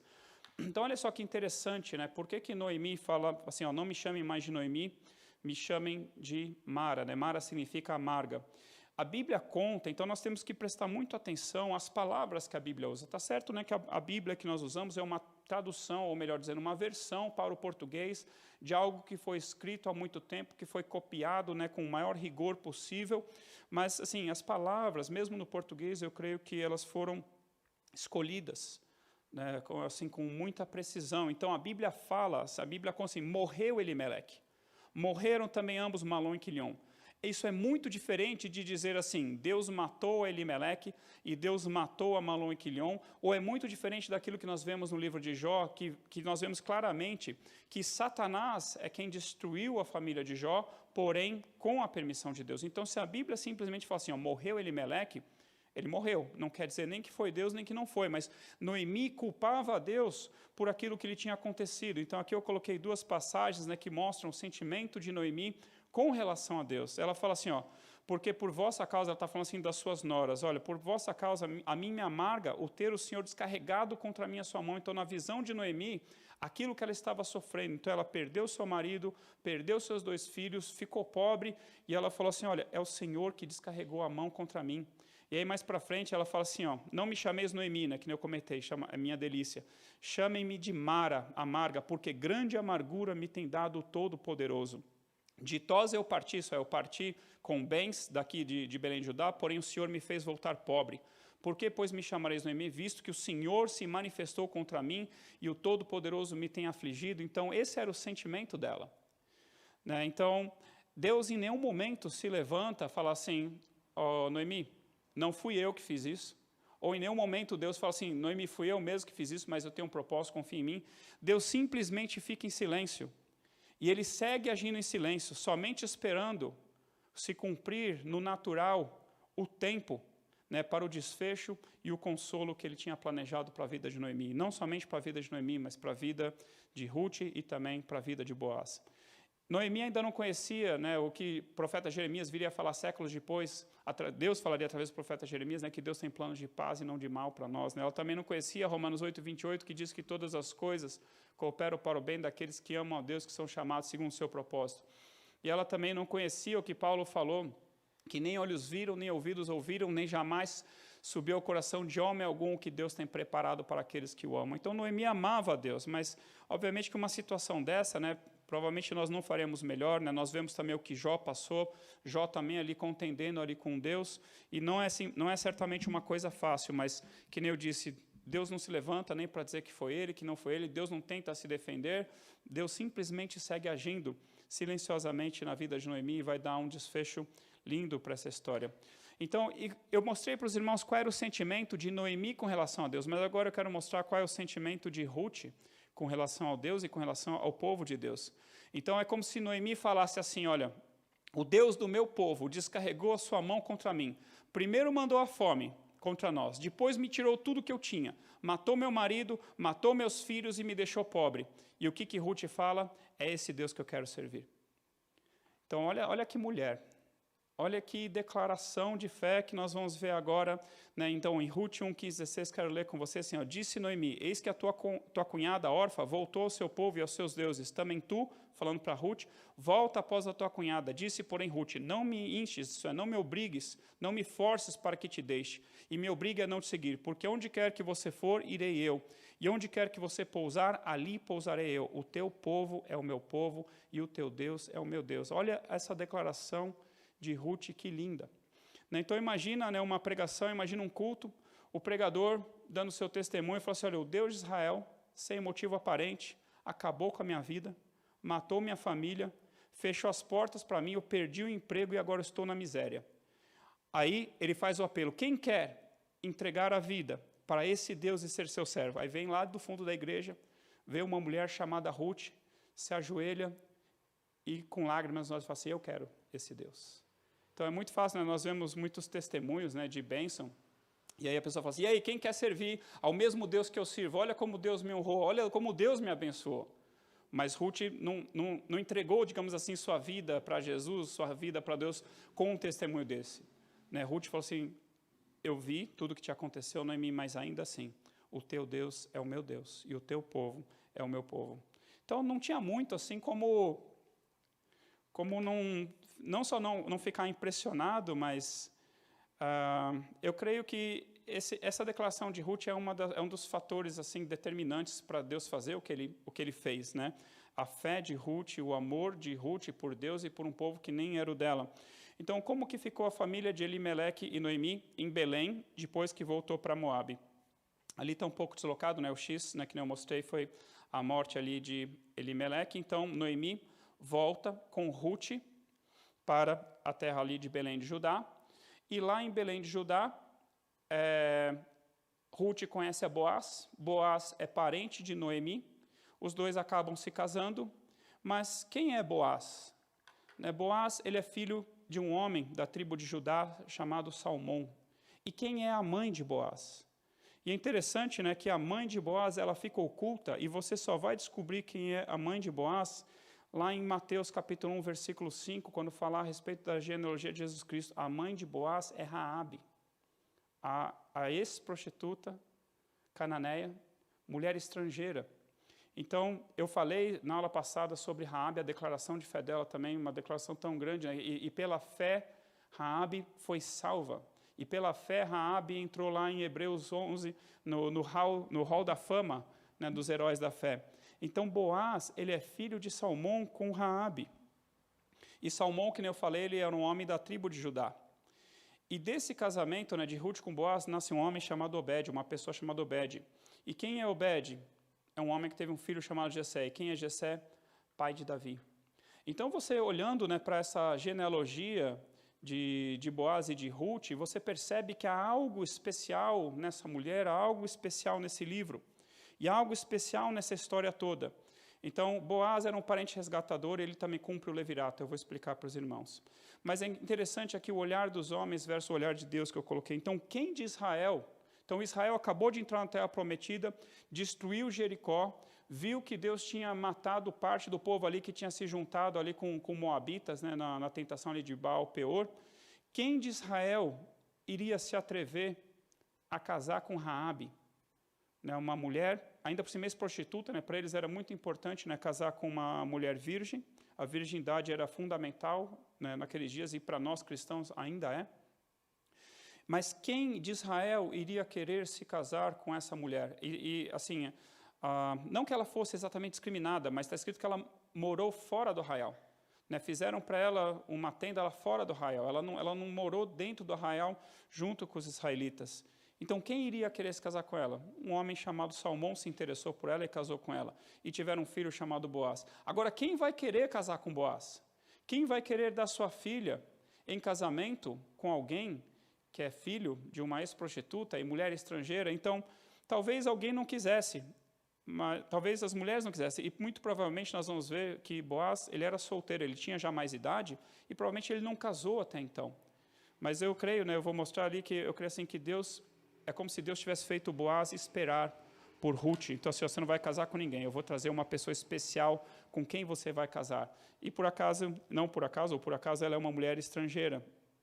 Então, falar rapidinho sobre o parente resgatador. Então, quando um israelita ficava pobre, e ele tinha que vender os seus bens, né, para poder ter dinheiro para comer, para poder pagar suas dívidas, para poder pagar outras coisas, dentro da sua família, deveria haver uma pessoa, que seria o resgatador, que ficaria responsável. Assim, meu parente ficou pobre, em vez dele vender suas posses para um estrangeiro, em vez dele se vender como um escravo até mesmo para um estrangeiro, eu vou lá, eu vou comprar as posses dele, e ele vai ficar, entre aspas, como se fosse o meu servo. Então, esse era o papel do parente resgatador. E o que era o levirato? O levirato era assim, né? Vamos supor que você tem uma família com vários homens, irmãos, e um deles casa com uma mulher e ele falece e não deixa descendência.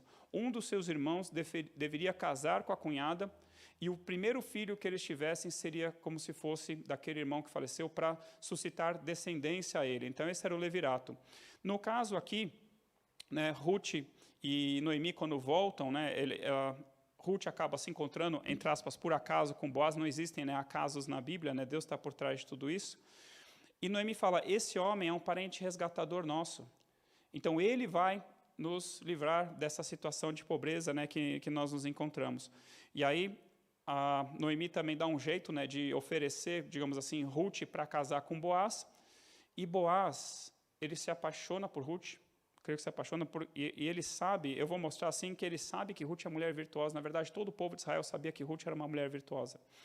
Então, no final das contas, Boaz acaba comprando as terras que eram de Noemi, que eram de Elimeleque, né, acaba tirando elas da situação de pobreza e acaba também casando com Ruth, até também por causa da questão do levirato. Então, eu quero falar rapidinho sobre mistérios e revelações espirituais por trás de histórias naturais, mais precisamente no caso aqui da história de Ruth. Então, através de parábolas, né, Jesus contou segredos ocultos desde antes da criação do mundo, sem as pessoas perceberem. Né? Um exemplo, parábola do joio e do trigo.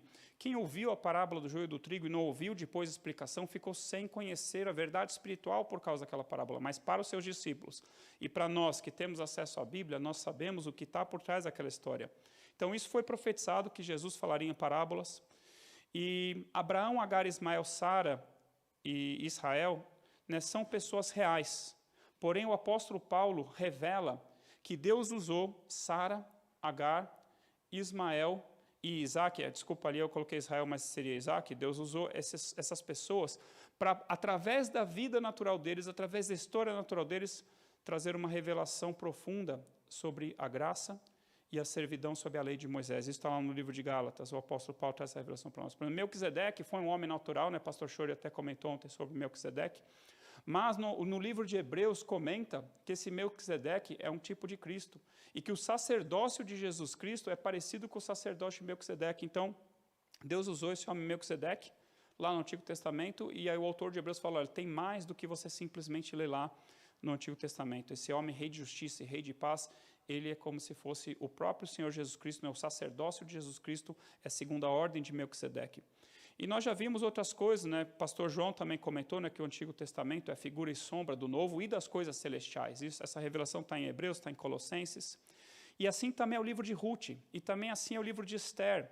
São histórias naturais que por trás contêm revelações espirituais. E onde está isso? Em primeiro lugar, né, Deus dá algumas pistas. Por exemplo, Ruth é a única mulher, e ainda por cima é estrangeira, né, uma única mulher estrangeira que ganhou um livro na Bíblia toda. Aí o livro de Esther. Esther não vale, porque Esther era benjamita, Esther era do povo de Deus. O rei Davi veio da linhagem de Ruth, é bisneto dela. Então, Ruth é antepassada de Jesus Cristo. Então, assim, são coisas que começam a chamar a atenção e você pensa, tem alguma coisa a mais no livro de Ruth. Na genealogia de Jesus, somente 5 mulheres são citadas.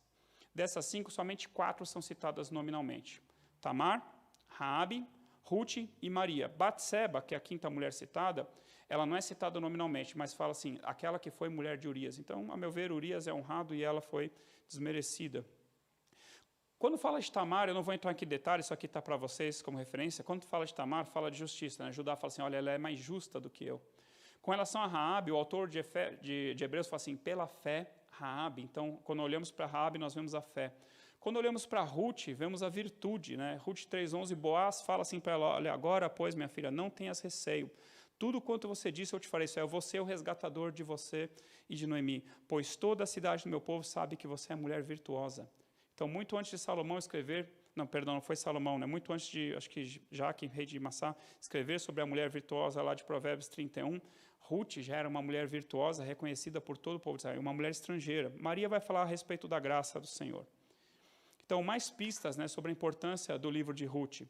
Boaz, ele era judeu, ele era mais velho do que Ruth e provavelmente não era casado, como se Deus tivesse feito ele esperar sua vida inteira por Ruth. E da mesma forma, né, Cristo é mais antigo que a igreja, e é como se Cristo tivesse esperado, né, toda a eternidade pela igreja, né, que viria a ser revelada depois. Eu vou contar um pouco sobre isso. Boaz era parente resgatador de Noemi, e também foi resgatador, então, ele era parente resgatador de Noemi, que era israelita, e ele também acabou sendo resgatador de uma mulher moabita. Isso aponta, assim, para Jesus Cristo, né, que ele é salvador, redentor e resgatador de Israel e dos gentios, isso é, dos não israelitas. Boaz ofereceu a Ruth pão e vinho, né, esses são os elementos da ceia, obviamente. Então, toda vez que você vê pão e vinho na Bíblia, suspeite ali também, né? Por exemplo, Melquisedeque também, pão e vinho junto com Abraão, tá bom? E as colunas da entrada do templo, Salomão chamou uma de Jaquim, que significa ele irá estabelecer, falando Deus irá fazer, Deus irá estabelecer, e a outra se chamava Boaz, que significa frota, mas aqui é no sentido mais de resgate, né? Deus estabelecerá o resgate. Então, não é por acaso, eu creio, que o livro de Ruth tem todas essas coisas. Então, Deus pré-anunciou o evangelho a Abraão. Ele falou assim, em você serão abençoadas todas as famílias da terra.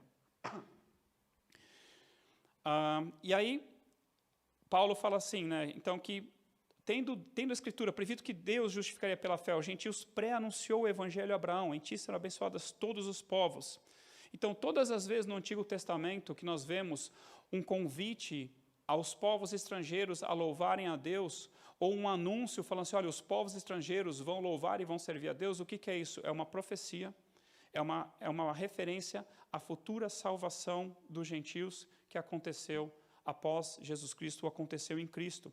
Então, onde nós vemos isso muito no livro de Isaías, né? Isaías talvez seja um dos livros, também pela sua extensão, que mais falam a respeito da salvação dos gentios.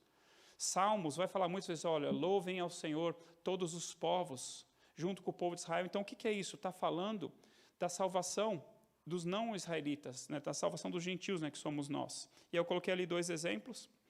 E aí no livro de Isaías, né, uma profecia a respeito de Jesus, sim, Deus disse a respeito de Jesus, pouco é você ser o meu servo para restaurar a tribo de Jacó e tornar a trazer os remanescentes de Israel. Também eu te dei como luz para os gentios, para ser a minha salvação até a extremidade da terra. E lá em Ezequiel, né, novamente, né, Deus fala assim, ó, nenhum estrangeiro que se encontra no meio dos filhos de Israel, incircunciso de coração ou incircunciso de carne, entrará no meu santuário. Então Deus está excluindo, né, do seu santuário, do serviço, do sacerdócio ou de adorá-lo, aqueles que não fossem circuncisos na carne e aqueles que não fossem circuncisos no seu coração. E Deus havia sentenciado, que nem eu comentei, que nenhum moabita entraria na congregação de Israel. Então, como que Deus permite que Ruth entre, não só na congregação, mas que Ruth entre na genealogia? E eu coloquei aqui o que Paulo chama do escândalo da cruz, que é a salvação pela fé em Jesus Cristo e não mais a questão da circuncisão da carne, e o escândalo da graça, né, o fato de Deus ter amado a todos nós de tal maneira que deu seu Filho unigênito para que todo aquele que nele crê não pereça, mas tenha vida eterna. E o apóstolo Paulo vai falar em Romanos 2 a respeito da salvação daqueles que são circuncidados no seu coração pela fé mediante o Espírito Santo. Então é assim que Deus fala assim, Deus falou, nenhum moabita vai entrar na congregação de Israel. Mas e Ruth? Não, Ruth é diferente, Ruth pode. Mas o que é isso? Isso é o evangelho escondido no livro de Ruth, é a salvação dos gentios pela fé no Deus de Israel. Então, quando ela dá aquela declaração, o teu povo é o meu povo e o teu Deus é o meu Deus, eu coloco aqui como se fosse a declaração de fé e a conversão de Ruth. Ela não é mais uma mulher moabita, agora quem ela é? Uma mulher pertencente ao povo de Deus. Não pela circuncisão na carne dos seus pais, do seu pai, não por linha genealógica, mas porque ela foi circuncidada no seu coração. Então, Ruth deixou de ser moabita e passou a ser povo de Deus, o povo do Deus de Israel, não segundo a carne, mas segundo a promessa de fé que Deus tinha dado a Abraão.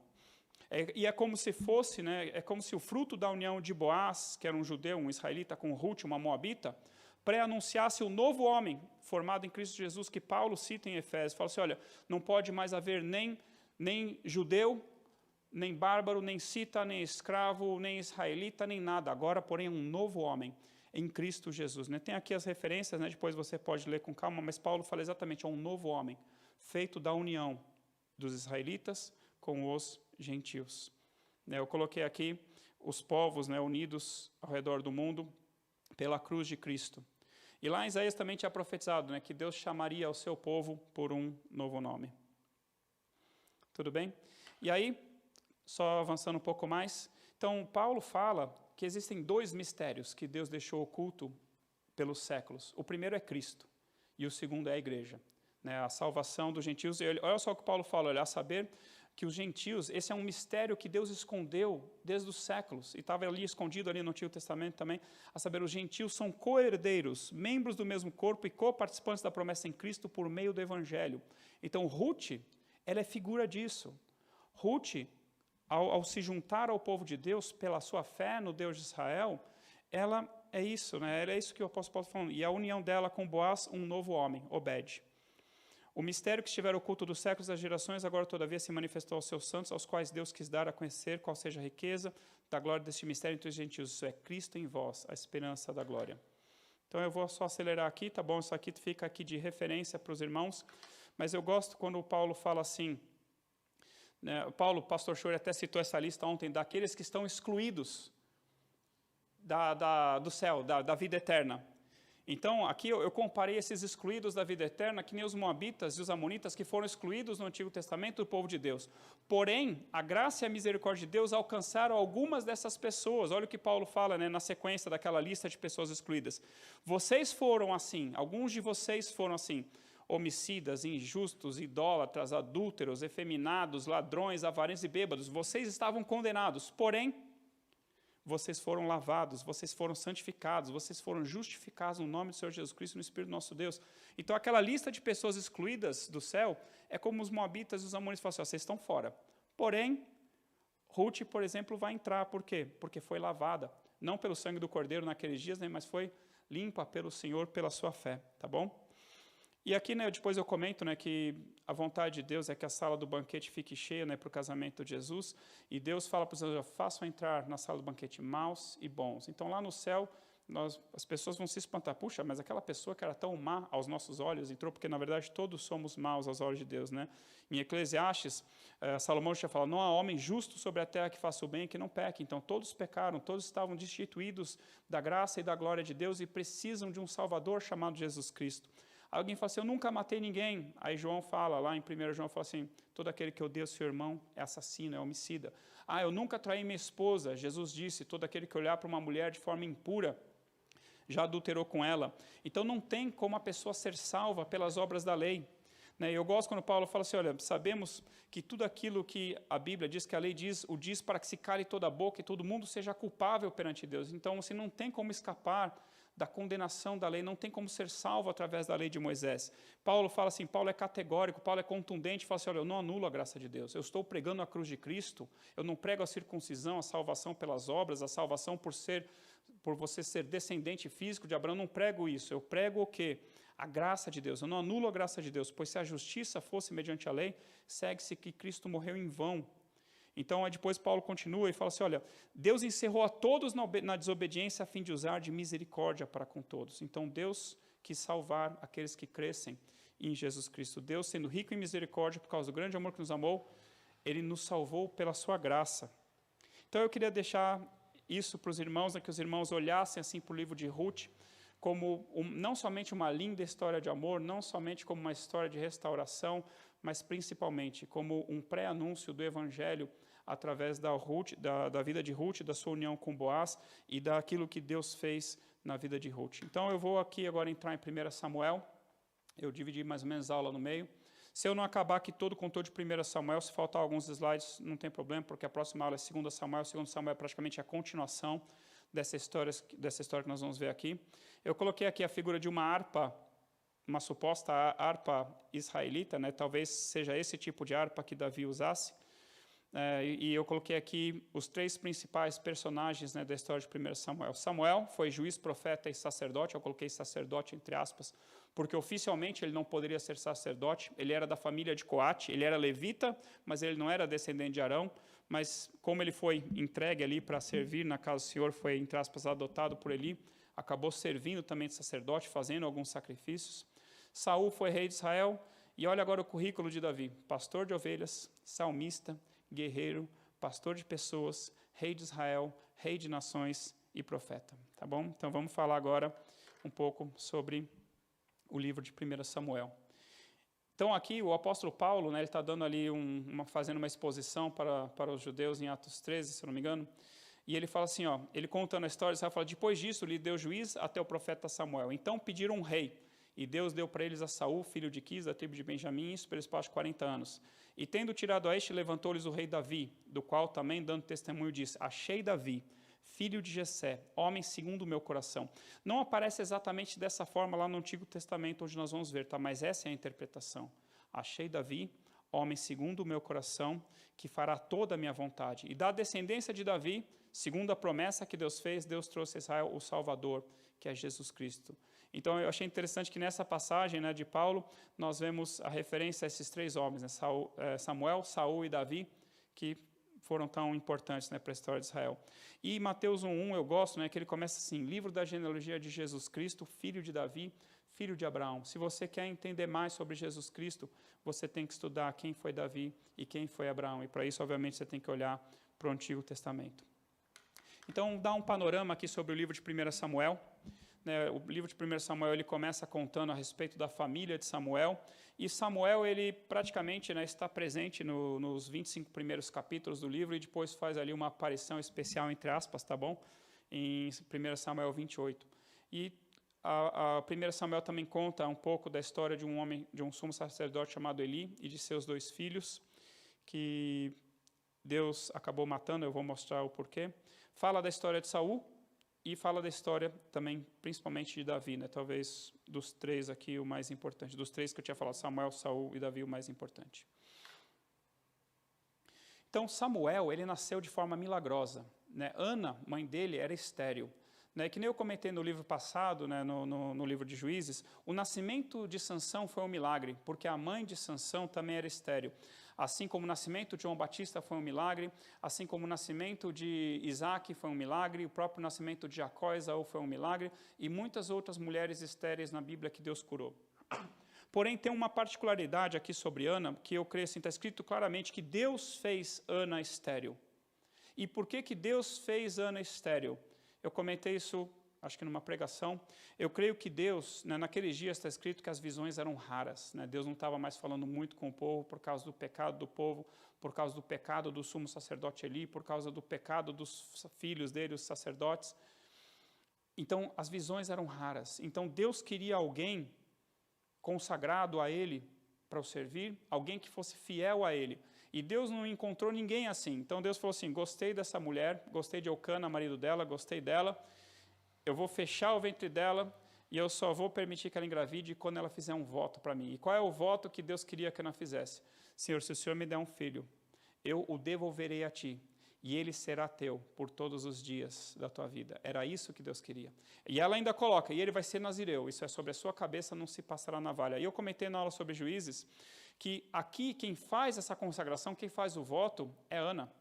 Lá em Juízes, quem falou que Sansão seria nazireu, que a mulher ficaria grávida milagrosamente, e qual seria a forma de viver e o modo de viver do menino que haveria de nascer Sansão, foi o anjo do Senhor. Então, teoricamente, era para Sansão ter sido maior do que Samuel, ou ele tinha mais potencial, mas que nem eu falei, ele caiu no pecado, caiu na tentação, perdeu sua consagração, mas Samuel não. Samuel é um homem que sua vida inteira foi consagrado ao Senhor, e ele foi fiel ao Senhor do início ao fim, desde criança. Ele serviu ao Senhor com integridade e nunca deixou que as suas palavras caíssem por terra, né? É o que fala a respeito de Samuel. Então Deus aperta essa mulher até que ela faz o voto, ela fica grávida, depois que ela desmama Samuel, ela faz uma coisa que aos nossos olhos parece até loucura, mas ela precisava cumprir o voto dela. Ela entrega seu filho de talvez 2, 3 anos para ser cuidado por um homem que era famoso, né? Eli, o sumo sacerdote, ele era famoso, mas sim, praticamente entregou para um estranho cuidar dele. E ela não sabia, mas Eli não era um bom sumo sacerdote e seus filhos eram piores ainda. Se ela soubesse, talvez, como era a família de Eli, talvez ela não tivesse feito esse voto. Eu vou entregar lá. Mas ela fez, entregou e Deus guardou, glória a Deus, Deus guardou a vida de Samuel, toda a vida dele. Depois conta a respeito dos pecados do sumo sacerdote Eli e dos seus filhos. E o que Deus trouxe de juízo sobre essa família. Não só sobre essa família naquele momento, mas pelas gerações que se seguiram. Então, os filhos de Eli desonravam o Senhor e faziam o povo pecar, porque eles não temiam a Deus e por causa do seu mau exemplo, eles faziam o povo pecar. Então, e Deus fala uma coisa que é sensacional, né, para Eli, através de um profeta que Deus envia contra ele. Deus fala assim, isso me marcou muito, eu gravei isso, e nós vemos isso lá no Novo Testamento. O pastor Nivaldo até outro dia comentou sobre essa passagem, eu gosto muito de falar assim, Deus falou assim, aos que me honram, eu honrarei. Porém, os que me desprezam serão desmerecidos. E o que Jesus fala lá em João 12? Se alguém me serve, siga-me. E onde eu estou, ali estará também o meu Pai. E se alguém me honrar, o Pai o honrará. Então, se alguém me serve, siga-me. E onde eu estou, ali estará o meu servo. E o Pai o honrará. Então, aquele que segue a Jesus, que serve a Jesus, que o honra, o Pai o honrará. E esse princípio Deus mostrou aqui em 1 Samuel 2:30, na segunda parte, tá bom? E aí Deus fala com Samuel, né? Deus chama Samuel, vocês conhecem aquela passagem, né? E aí Samuel responde, fala, Senhor, porque o teu servo ouve. E aí Samuel, desde criança, começou a ouvir a voz do Senhor. E assim, para felicidade minha, né, assim, 1 Samuel é um livro muito extenso, muitas coisas importantes, mas para felicidade minha, muito se prega sobre Davi, muito se prega sobre Saul, então eu sei que se eu faltar alguma coisa, se eu não conseguir cobrir, obviamente, todo o conteúdo na profundidade que gostaríamos, vocês vão ouvir alguém pregar sobre isso, ou vocês mesmos já ouviram alguém pregar, ou vocês mesmos já viram isso na Bíblia, tá bom?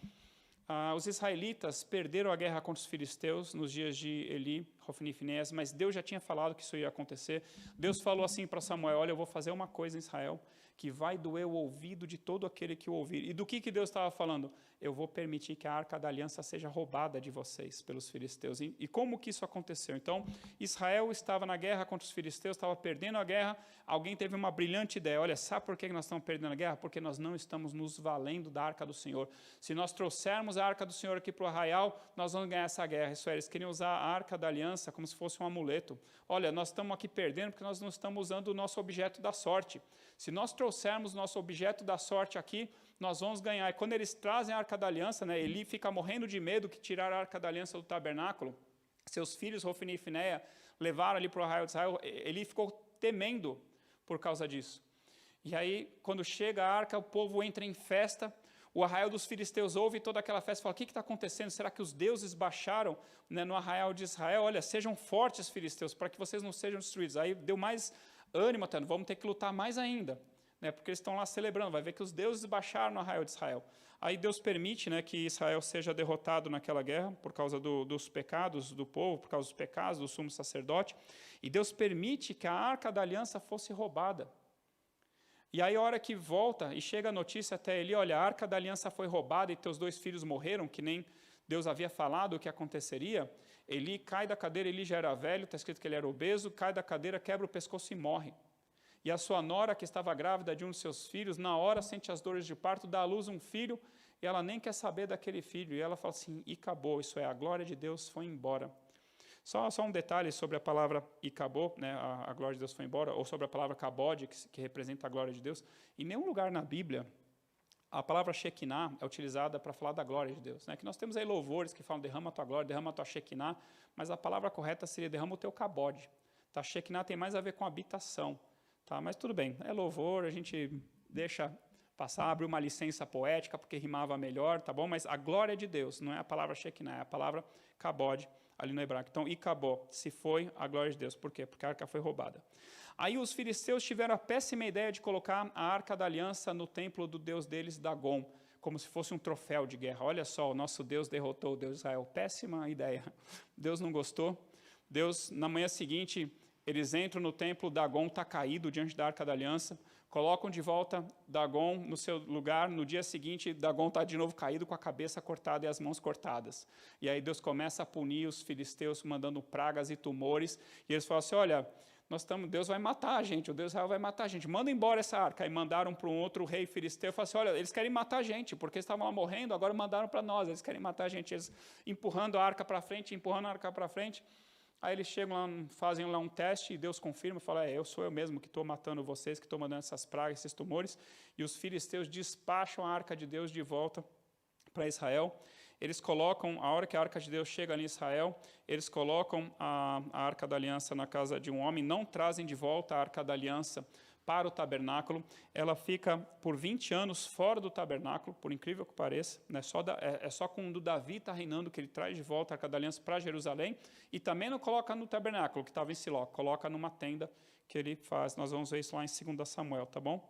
Aí então o povo foi derrotado pelos filisteus, perderam a arca, Deus castigou os filisteus, Deus trouxe a arca de volta.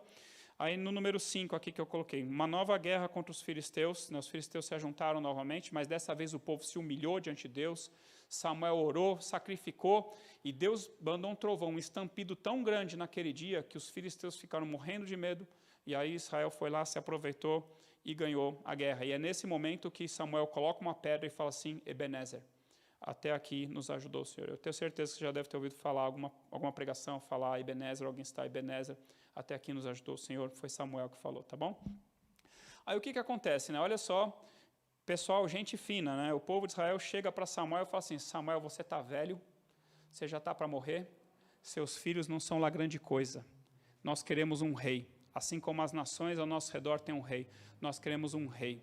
Aí Samuel fala: olha, o que vocês estão fazendo é mal aos olhos do Senhor. Não é certo o que vocês estão fazendo. Não, mas nós queremos um rei, porque é chique ter rei, tá bom? Nós achamos muito legal ter um rei que saia adiante de nós nas nossas guerras, que guerreie por nós, e nós achamos muito bonito quando passa na televisão o rei com seus súditos, a carruagem real. Então nós queremos um rei, assim como os outros povos. Então a motivação deles não era: nós queremos um rei porque um dia o Messias virá da linhagem desse rei. Nós queremos um rei porque os outros povos têm um rei. Então a motivação deles é errada, mas Deus já havia profetizado lá em Moisés, em Deuteronômio, se não me engano, quando Deus falou assim: olha, quando eles, na terra onde eu colocar eles, quando eles pedirem um rei, então Deus já sabia, então você vai falar para eles qual é o direito do rei.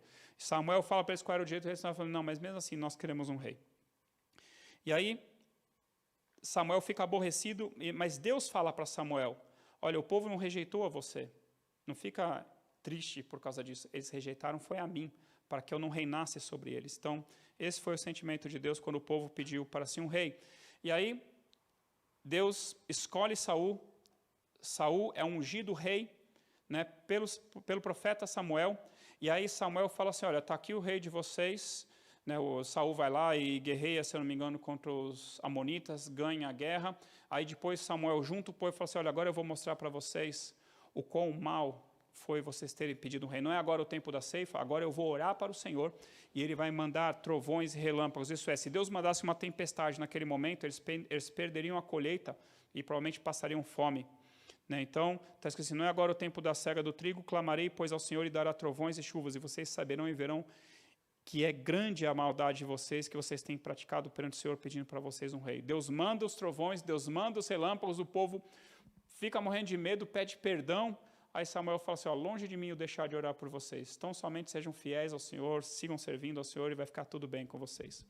Aí tem uma nova guerra dos filisteus contra Israel, e já Saul como rei de Israel. E aqui nós vemos o primeiro grande pecado de Saul. Né? Ali no livro de 1 Samuel vai falar de 3 grandes pecados de Saul. Esse foi o primeiro. Né? Samuel falou assim: olha, você vai me esperar 7 dias. E não sacrifique antes. Eu vou chegar e eu vou fazer o sacrifício antes de você ir para a guerra. Aí Saul viu, né, que os inimigos estavam chegando, o povo estava dispersando, e está escrito assim, e Saul fala para Samuel: olha, forçado pelas circunstâncias, eu peguei e sacrifiquei ao Senhor. Mas que bom que você chegou agora, Samuel. Samuel fala assim: se você tivesse obedecido ao mandamento de Deus que eu te dei, se você tivesse me esperado para sacrificar ao Senhor, porque assim, logo depois que ele sacrifica, Samuel chega. Samuel chegou atrasado, mas eu creio que Deus fez de propósito, para testar a obediência de Saul. Se você tivesse obedecido, hoje, o Senhor teria confirmado o teu reino sobre Israel para sempre. Agora, Deus já buscou para si um outro rei. 2 detalhes aqui. Em primeiro lugar, quando Jacó profetiza a respeito de seus 12 filhos, Jacó já havia mostrado que Jesus Cristo viria da descendência de Judá. Saul era descendente de Benjamim, tá bom? Então, de alguma forma, Deus iria mudar, né? Então, assim, vamos supor que Saul tivesse sido fiel à palavra do Senhor, se Saul tivesse sido obediente até a morte, e não necessariamente morte de cruz.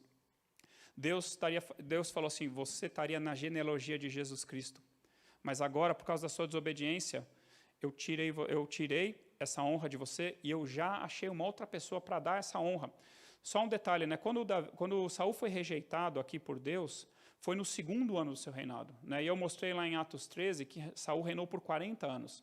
Quando Davi assume o reino, Davi tem 30. Isso significa o quê? Que Davi não tinha nem nascido quando Deus fala assim: olha, já arranjei outro para mim que seja rei. Só tem um problema, ele não nasceu ainda, tá bom? Mas eu já arranjei, ele vai vir. Já rejeitei você vai continuar reinando. Mesmo sendo rejeitado por mim, você vai reinar mais 38, mais 39 anos. Mas fica sabendo que eu já arranjei outro, que não nasceu ainda. Mas quando nascer, quando ele crescer, ele é que vai assumir o trono. E que nem eu coloquei aqui, né, que se Saul tivesse obedecido, Deus teria colocado ele na genealogia de Jesus Cristo. Nós vemos mais para frente, né, que Davi se casou com Mical, uma das filhas de Saul. Porém, Mical, né, por ter desprezado Davi, Deus a fez estéril. Se Saul não tivesse desobedecido a Deus, eu creio que mesmo assim Davi seria o rei da linhagem de Judá, da qual viria Jesus Cristo. Porém, eu creio que em vez de ser Salomão, filho com Batseba, provavelmente teria sido um filho de Davi com Mical, que teria dado ali sequência à genealogia. Mas o fato é que no segundo ano do seu reinado, Deus rejeitou a Saul. Aí depois, durante a guerra, né, eles estavam sem armas, né, porque naqueles dias os filisteus oprimiam e os filisteus proibiam que eles tivessem armas, justamente para que eles não se rebelassem. Então Jonatas, filho de Saul, um dos 3 filhos de Saul, 3 ou 4 filhos de Saul, está vendo ali toda aquela situação, né, que o povo não sai para a guerra, os filisteus estão vindo, e Jonatas com seu moço, fala assim, ó, vamos nós dois atacar a guarnição dos filisteus e vamos pedir um sinal para o Senhor. Se Deus der esse sinal, é sinal que Deus vai nos entregar os filisteus nas nossas mãos, senão a gente foge.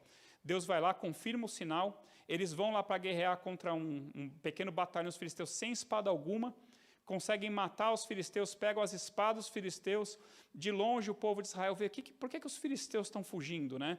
Aí Saul fala assim, vê se está faltando alguém, está faltando o Jonatas e seu moço. Aí Saul dá uma ordem, vamos todos perseguir os filisteus, porque o Senhor os entregou nas nossas mãos, e nós vamos fazer um voto aqui, ninguém vai comer até o final do dia, enquanto Deus não vingar de mim os filisteus, né? Enquanto Deus não entregar nas nossas mãos.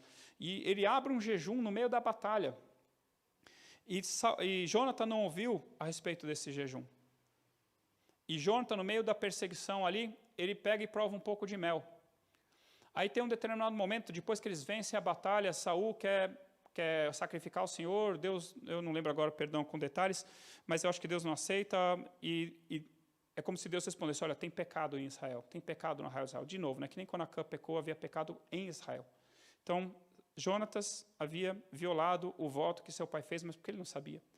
Aí Saul fala assim, olha, aquele que pecou, seja lá quem for, se for eu ou se for meu filho, não importa, vai morrer.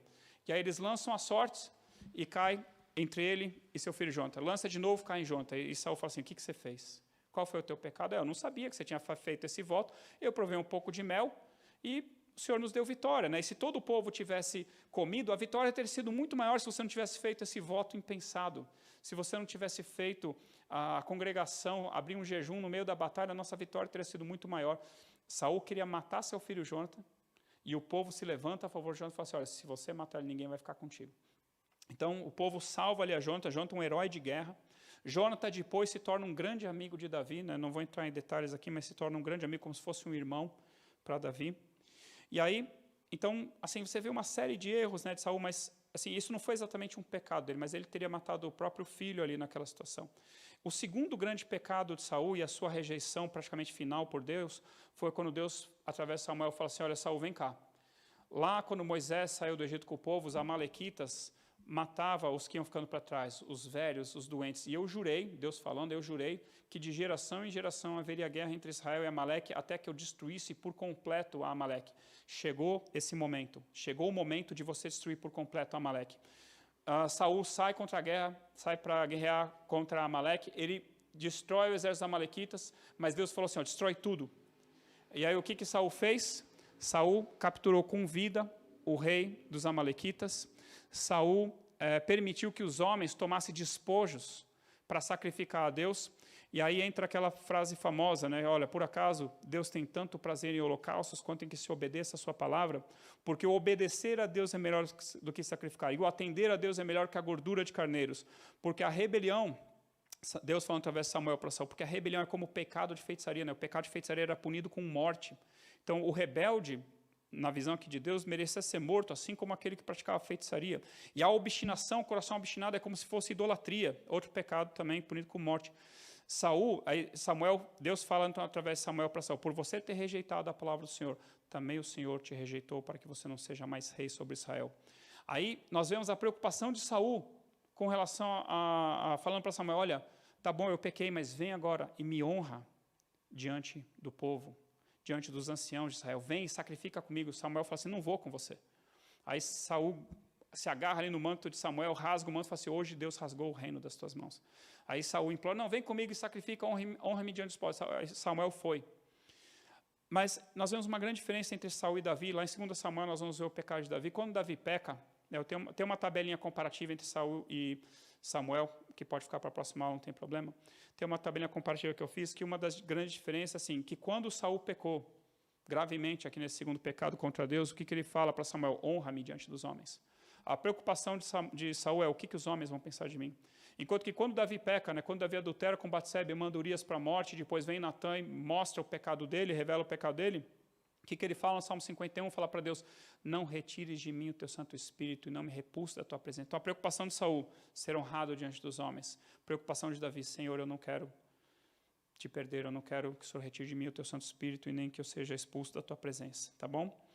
Então, aí por ter feito essa rejeição final, por Davi já ter nascido, Deus envia Samuel à casa de Jessé. Jessé, aquele que é parente de Ruth, Davi, ele é bisneto de Ruth, manda à casa de Jessé, parente também de Raabe, obviamente, para que Deus ali ungisse, para que Samuel ungisse a um dos filhos de Jessé, e esse filho é Davi, o filho mais novo. Então, tem uma passagem muito importante, Samuel achava que o filho mais velho de Jessé seria aquele que seria ungido rei, mas Deus fala assim, não atente para a sua aparência, porque eu o desprezei. O Senhor, os homens olham a aparência, mas o Senhor olha o quê? O Senhor olha o coração, tá bom? Então, Davi foi ungido por Samuel com azeite derramado por um chifre diante dos seus irmãos. Seus irmãos viram que ele foi levantado como rei naquele momento. Eu coloco aqui uma observação, embora Davi tenha sido ungido rei sobre Israel naquele momento, ele teve que esperar muitos anos até que ele viesse de fato a reinar sobre Israel. Então não é porque você, que vem um profeta e fala assim, olha, você vai ser o grande pastor dessa igreja, olha, você vai ser o grande líder do louvor dessa igreja. Isso não significa que é amanhã que você vai começar, você vai pegar, vai tirar o microfone da mão do pastor Show e falar assim, pastor Show, dá licença que Deus me ungiu aqui como pregador, como mestre, como ministro do louvor, tá bom? Então você espera a tua vez, espera chegar o teu tempo. Todos nós temos um chamado no Senhor e no tempo oportuno esse chamado vai se cumprir em nome de Jesus. Então, depois que Davi é ungido como rei sobre Israel, mas ainda não sendo efetivamente o rei, Deus tirou o Espírito Santo de Saul e pôs sobre Davi. E não somente fez isso, como Deus enviou um espírito maligno para atormentar a vida de Saul. E aí, toda vez que esse espírito maligno vinha e atormentava Saul, ele ficava péssimo, sei lá o que ele ficava, endemoniado ali. E aí alguém falou, olha, Saul, manda chamar alguém que toque bem harpa. E quando ele tocar harpa, você vai se sentir melhor. E quem que mandam chamar? Davi, aquele que já havia sido ungido rei. E toda vez que Davi tocava a harpa, o espírito maligno se retirava de Saul. E o espírito maligno foi Deus que mandou. E aí Davi tocava a harpa, o espírito maligno falava assim, eu não aguento esse louvor. Ele ia embora. Não aguento essa adoração. Ele ia embora. Aí Davi parava de tocar a harpa, o espírito maligno voltava. Aí Deus cria uma situação diante de Israel. Eu vou terminar aqui no 13, tá bom? Então na aula que vem eu continuo, Acho que eu teria mais uns 3 ou 4 slides, mas eu termino na aula que vem, não tem problema, porque a aula que vem é a continuação disso daqui. Mas eu quero terminar então aqui no item 13, a guerra dos filisteus, nova guerra dos filisteus contra Israel e Golias. Então Golias, um gigante, 2,70 m de altura, afrontando a Israel e afrontando ao Deus de Israel por 40 dias. Então, quando Davi chega, seus 3 irmãos mais velhos serviam o exército nesses dias, quando Davi chega para levar ali comida para os seus irmãos, levar um presente para o comandante, saber se seus irmãos estavam bem, a mando de Jessé, seu pai, havia 40 dias que Golias estava afrontando a todos eles. E não dava nem para falar, Davi, por que você tomou aqui à frente e matou Golias? Era para nós termos matado? Não, eles estavam com medo. Mas Deus preparou essa situação para exaltar a Davi diante de todo o povo e diante dos seus próprios irmãos que o rejeitavam. Falaram, por que você veio aqui? Você veio aqui porque você é mau, você só quer ver a guerra. Então Deus preparou essa situação para exaltar a Davi, preparando para que um dia Davi assumisse o trono em Israel e ninguém questionasse. Porque Saul era forte, era alto, Saul era mais assim, as pessoas batiam no ombro de Saul. Davi não, Davi era bonito, ruivo, de boa aparência, belos olhos, sisudo em palavras, mas talvez não tinha, assim, ele era guerreiro, valente, matou um urso, um leão, mas talvez ele não tinha um porte assim exatamente de um Saul. Então, quando Davi assumisse o trono, ninguém iria questionar quem é esse homem que Deus está levantando, tá bom? Então, eu vou encerrar a aula aqui, a aula que vem eu continuo esse assunto e entro depois em 2 Samuel, que vai contar a respeito do reinado de Davi, tá bom? Deus te abençoe em nome de Jesus.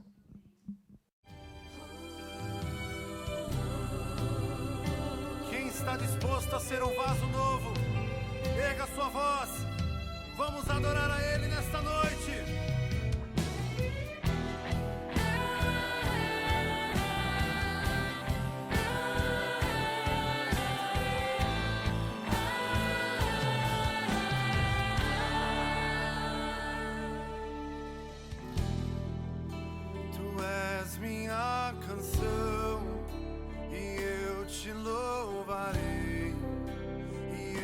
te adorarei.